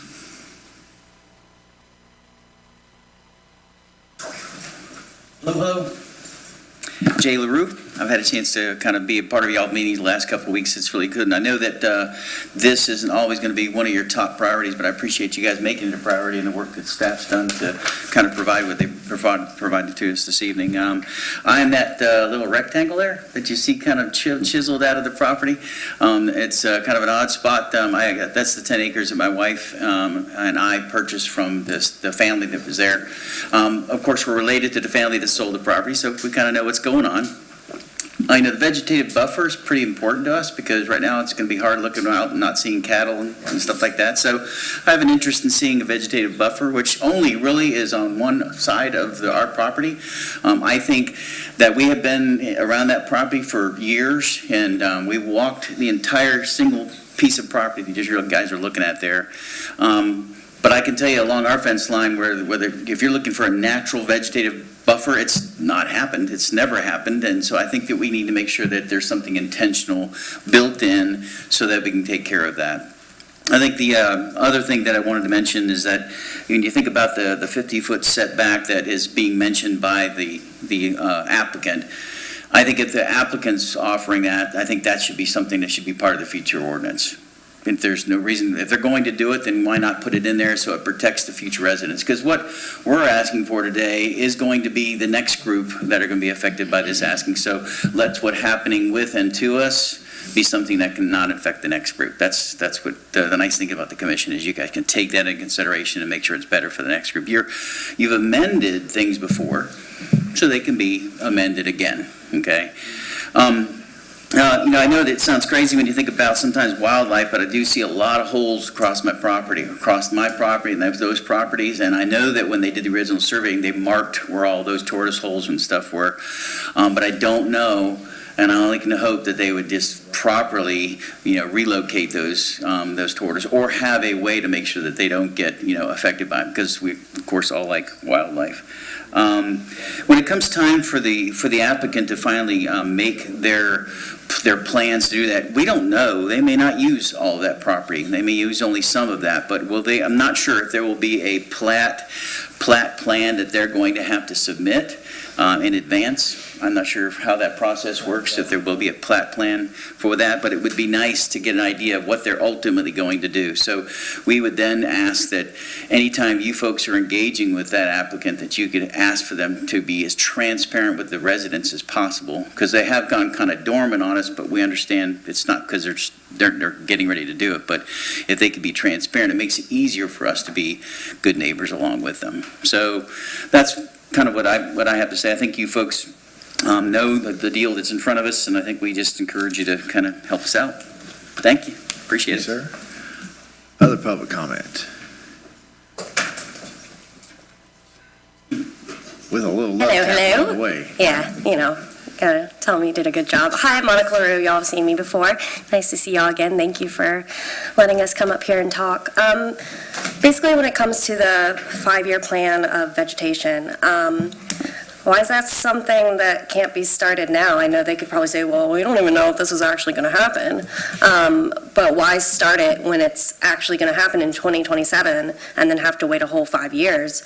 Why not get the ball rolling now, at least where those red areas are, and get the ball rolling? Because by 2027, you won't have to hear us, I was going to say a bad word, be angry. So, I mean, it's just something to think about. I mean, I'm sure they'd be like, well, we don't want to pay for it now when we haven't even started. But if they want to hear less from us, then why not, just kind of get it started now, because then, the 5 years is already in effect. We won't have to wait for the 5 years to start in 2027. So that's just my suggestion. I don't know if they'll listen to that at all, but thank you. Appreciate it. Thank you. Monica. And just to be clear, Mike, we don't have an actual application from them yet. No, sir, Mr. Mayor. So right now, they reached out to us a few years ago, said, hey, we saw your solar ordinance, we'd like to talk to you, but they don't actually have an application yet. Correct, and there's only one application process for them to go through, and that is site and development plan. Okay. So that'll be the first application that we see, and that will show us someone asked about, they use the word plat, I think, construction plan. It gives a plan view of what they're proposing. All right, hang on one second, sir, if you would be so kind as to. Yeah, so Alachua County, the buffer's 150 In foot? residential. So in an urban environment, inside a city. What about, do you know what it is in rural? I don't know what it is. We'll find out. Yeah, we need to, okay. All right, sir. Round 2. Hi, Michael Wark again. Thank you again for listening to all of us talk and late to the evening. I'm going to start by saying one thing. You guys are going to have to deal with us for decades. The people behind me have lived here for years, sometimes many decades, right? This is our home. This is what we came to Newberry. We came to the country to enjoy the country. The solar people, they're going to do what they're going to do, but they're not going to be here. They aren't here today.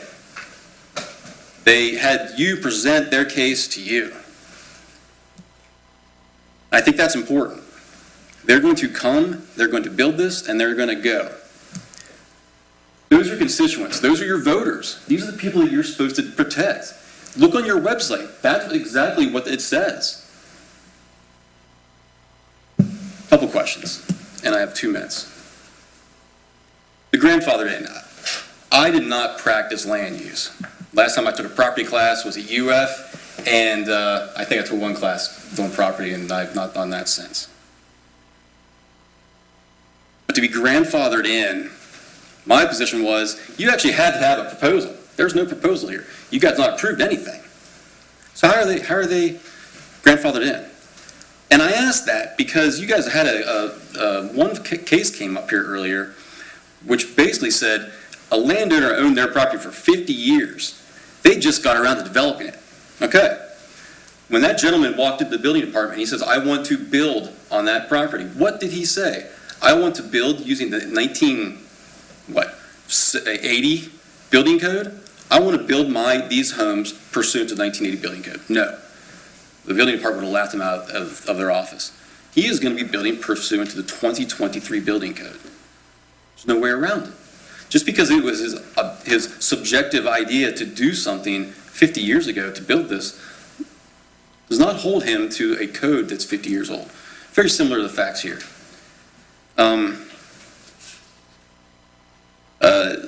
One point was made that a solar panel is not a structure. Well, I do insurance law, and I ask you, how does a farmer insure their crop? Do they insure as a structure? No. They insure as a crop. how is the FPL, or whatever the company's name, going to be insuring these structures, these solar panels? I assure you, it is not going to be as a crop. This is not a farm. Go down to I have 13 seconds. Go to Osceola County. Go to Orange County. Those are two farms that they just built. Drive around. These things are on highways where you'd fly down going 65 miles an hour. There's no vegetative buffer. It's completely wide open. And my time is over, and thank you very much. Thank you, sir. We appreciate you. Other comments? Anybody else? And Travis Edmond, I just had it's kind of a question. It's gotta be real quick, because everybody gets 3 minutes, but actually, I think you had like 50 seconds left, so I'm gonna give you the time. Go ahead. Maybe this is just something that can be given back to us in an email or something.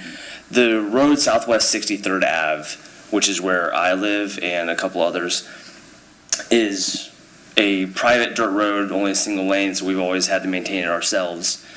But that is actually part of their purchase and all of that. When it says they help maintain, is there something that we can figure out on the maintenance of that road and what the expectation is? Because they said they maintain the road they enter on. Will they have access from the side?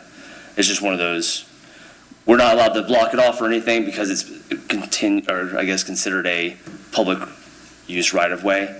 But I'm just wondering the legalities of the road maintenance for them and us with that. All right. I would have to look at that, Mr. Yeah, we'd have to study that. If it's private road right of way. Yeah. We'll get it in an email. Other public comments? Okay. I want to come back to, because it sounded to me like where staff ended up was, well, we're going to go out and see what everybody else is doing. I think we're pretty clear on it needs to be a vegetative buffer. But what I don't want to do to one of the residents, I don't want to write an ordinance that's specific to this applicant, right? So if he says they're 50 foot, right, that's great, but I think ours should be, what is our buffer, right? And then somehow we need to figure out, I mean, it does make sense to me, what this guy said is everybody has a road, right? So whatever our buffer is, then they put their road to get all the way around it. So everyone's going to have some amount, right?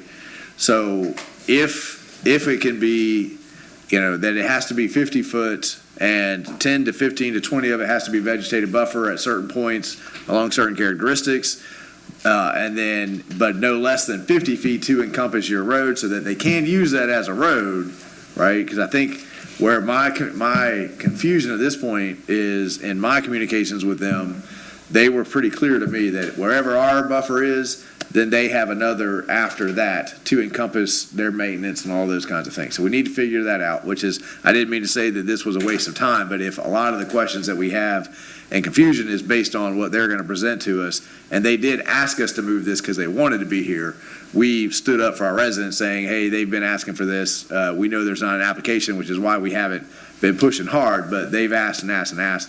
We got to have this conversation because it sounds to me like we're just going to end up having another 2 conversations, right? We got to listen to this presentation. We got to get something in writing, right? But I don't want this ordinance to end up just being to this applicant, right?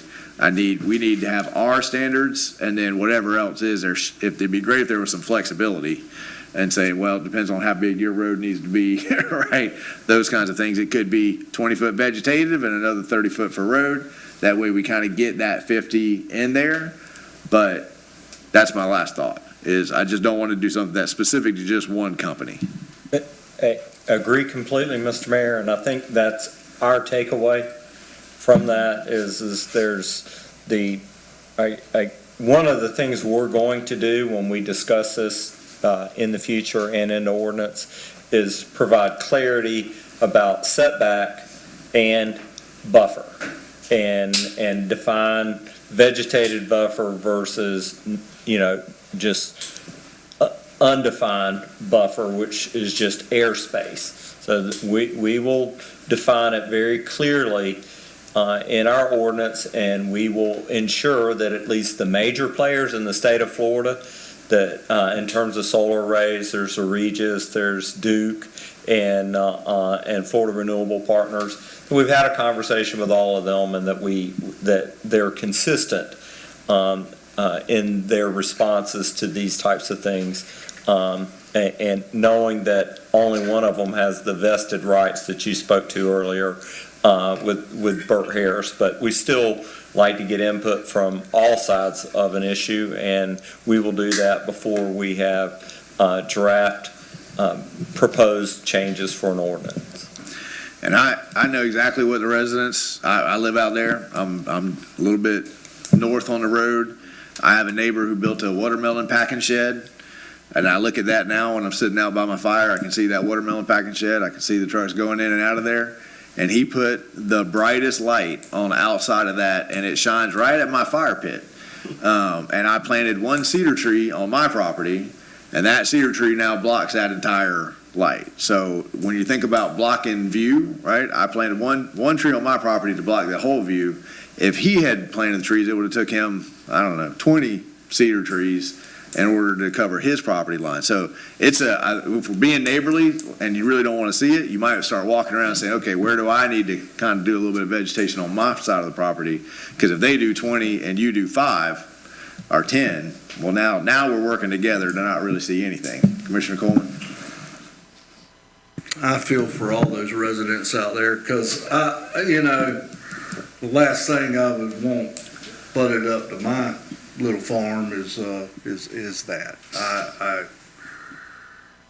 As much vegetation that we can require, I think we need to do that.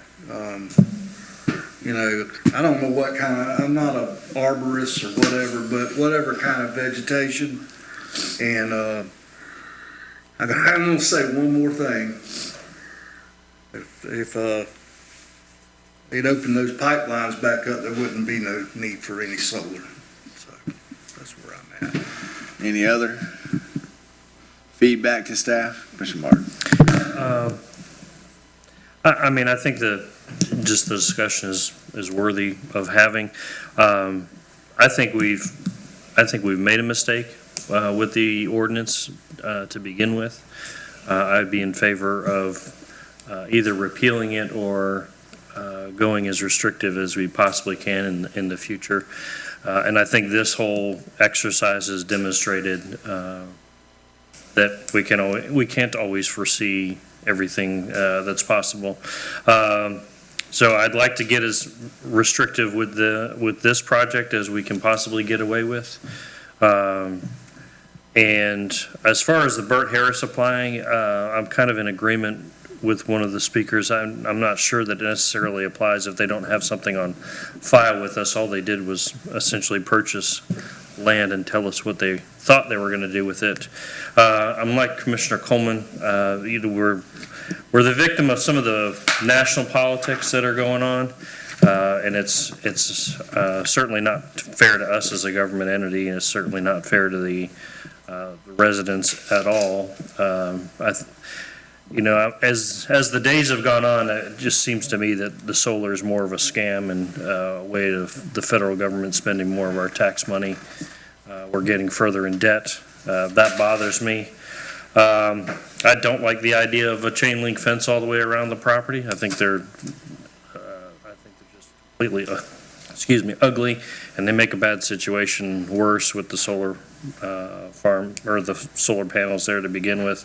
I would advocate for the vegetation to be restrictive on day one. If they're going to get the benefit of the solar panels day one, I think the residents should have the benefit of the restriction of view from them on day one. I think some of the only real benefits here to potentially the water contamination issue, which honestly I'm not really sold that there's a risk there. But if it's not farming anymore, there's not pesticides or chemicals that are going into the ground from a farming aspect. There wouldn't necessarily be any dumping or anything. And at least for the foreseeable future, you know that it's not going to be homes. I know the mayor always talks about the homes are the last crop that the farmer seems to ever put in the ground. So for the foreseeable future, at least we know that wouldn't be the case there, and they would probably cause a lot more ruckus than the solar panels. So if we've got to try to find a glass half empty or half full option there, then possibly that's it. And, ultimately, we don't own other people's property. We up here just kind of end up standing as referees, and I'll commit to you all, especially on my own, that we'll do our best to try to be the referee in this as much as possible. That's what I got. Thank you, sir. Any other final comments? All right. Yep. Item 15 has been pulled. That takes us to city manager comments. Are you going to do a twofer? No chance, Mr. Mayor. We want a reminder to the City Commission that the Alachua County local delegation meeting is this Wednesday at 1 p.m., Santa Fe College. That's our chance to advocate to the Alachua County delegation for elected officials. So we're taking the City Commission's 3 priorities as wastewater funding for our wastewater plant, funding for an elevated water storage tank, and funding for the Veterans Memorial Park are our main asks. We have 20 non-main asks, but those are our main asks. Mr. Mayor, I'll be out of the office but available by phone on Thursday, mostly. And let me see, Mr. Mayor, I needed to do an announcement about when we're going to have Halloween this year. It's always an open question. Yeah, so, Mr. Mayor, took a poll of the team. We 80 employees, and we decided to do Halloween on October 31st this year at dusk, at sunset. So if that's okay with the community and the commission.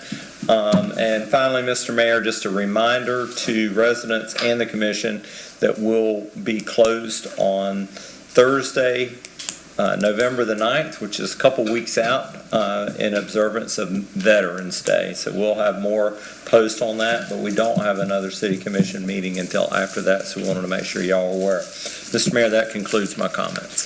Thank you, sir. Mr. Attorney? Thank you, sir. Madam Clerk? Thank you, ma'am. Commissioner Coleman? I just got one thing, pray for Israel. That's all I got. Thank you, sir. Commissioner Clark? Yeah, as always, I just tell you, a lot of stuff goes on, and I hope we help our constituents here in some of the things that we do, but there's a lot going on in the world, and the 26 Muse headed there with the Marines, so, Semper Fi, God bless our service members over there headed that way, and pray for Israel. God bless America. Thank you, sir.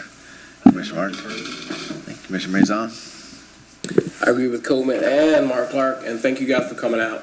It's always a good thing when the citizens come out. And we always say if they don't come out, we're doing something right. And if they come out, we need to listen. So thank you. Thank you, sir. I had something that went right out of my head. Oh, I wanted to say thank you to the Newberry Area Chamber. They had their annual awards banquet this last weekend. Ms. Debbie did a great job presenting the gala. All our businesses came out. Ms. Kathy Thomas is our Citizen of the Year this year. I'm going to forget all of them, but it was a great night. Our chamber has done a fantastic job just celebrating our businesses. And always, Newberry is blessed to have a number of businesses that just continually reinvest in this community. And all the businesses that were at the banquet, all the businesses we got to celebrate, they're all the ones sponsoring our kids' sports. They're the ones, helping out residents when they need it. And so it was just a wonderful night to have the opportunity to bring them out and say thank you to them. Yeah, to create more jobs and all kinds of things, right? And it was a good meal. So that's all I got. Citizen comments. Come on down. You got 5 minutes now. That's right. I promise, it's not even going to be like 30 seconds. Okay, so I know that Mr. Mayor, you said, maybe we could grow our own vegetation. I think for a lot of us, that'd be a whole lot of money because, that would be 5 acres of stuff that we would have to grow. I have to say, I don't have that kind of money, but I know that the solar panel company, you got to have a lot of money to put all those solar panels in. So I'm sure they have quite a bit more money than we do as, residents. That would be lovely if we were millionaires to be able to plant as many plants as we needed to. but I don't got that kind of job and I don't make that kind of money. And I'm not suggesting, I was just saying, if you've got It a would- particular spot. Yeah, if it was like you one could- little spot, right, that'd be. and Alachua County gives away cedar trees, pine trees, which are not good for vegetation, or for if you're trying to block, but cedar trees are great, so they're free. Also, I got donkeys. They're gonna eat whatever I plant, so. And I have a donkey that has woken me up at 4 You have o'clock a donkey every now? single, I've got donkeys, cows, horses, and he I know you- screams like also- a woman getting murdered at 4 o'clock in the morning. Also, your which house wakes is me my up late. favorite house ever, so if you ever wanna sell it, I don't have the money to buy it, but like Monopoly money, I got you. So, thank y'all, appreciate it. Mr. Mayor, because your staff is always tuned in, we'll be bringing an ordinance prohibiting screaming donkeys Screaming within donkeys. 500 feet of a Thank property you. line. I appreciate that. It's my donkey. Come on down, sir. You have a donkey? Well, he's my dad, so he- Yeah, it's his I inherited grandson. donkeys, let's put it that way. You guys know I've been here, and I've been meaning to tell you guys a couple things. One, my wife... Would you state your name one more time? Oh, sorry, for our Jay clerk? LaRue, yeah. She's writing it down. Thank you. My wife and daughter and I walked the road the other day just to check out the scarecrows. I think it's a really cool thing. In fact, I think while we were walking, I noticed the traffic was slowing down as they really got to eyeball those things, so I think it's a really good concept. I also want to just really compliment the Welcome to Newberry sign. I think it turned out really well. It took a while to get there, I think, as we talked about it, but but I tell you what, it looks really sharp as opposed to other cities who have a little bit of billboard that seems to have the paint chipping off. That was done right, and I think it looks really good. It makes the city look really well. Thank you, sir. I appreciate that. You reminded me, I had one more comment, Mike. I keep getting people saying, that sign looks fantastic, and it would look even better if it had some landscaping.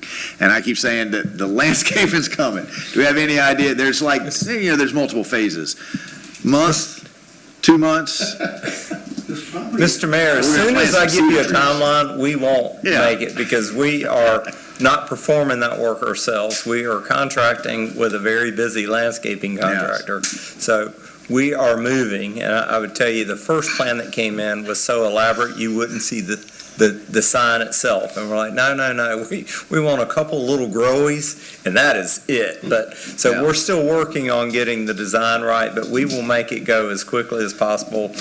We like the positive feedback we're getting, and we're sorry it's taken as long as. No, just letting folks know, landscaping's coming. Other public comment? Hearing none, we are adjourned.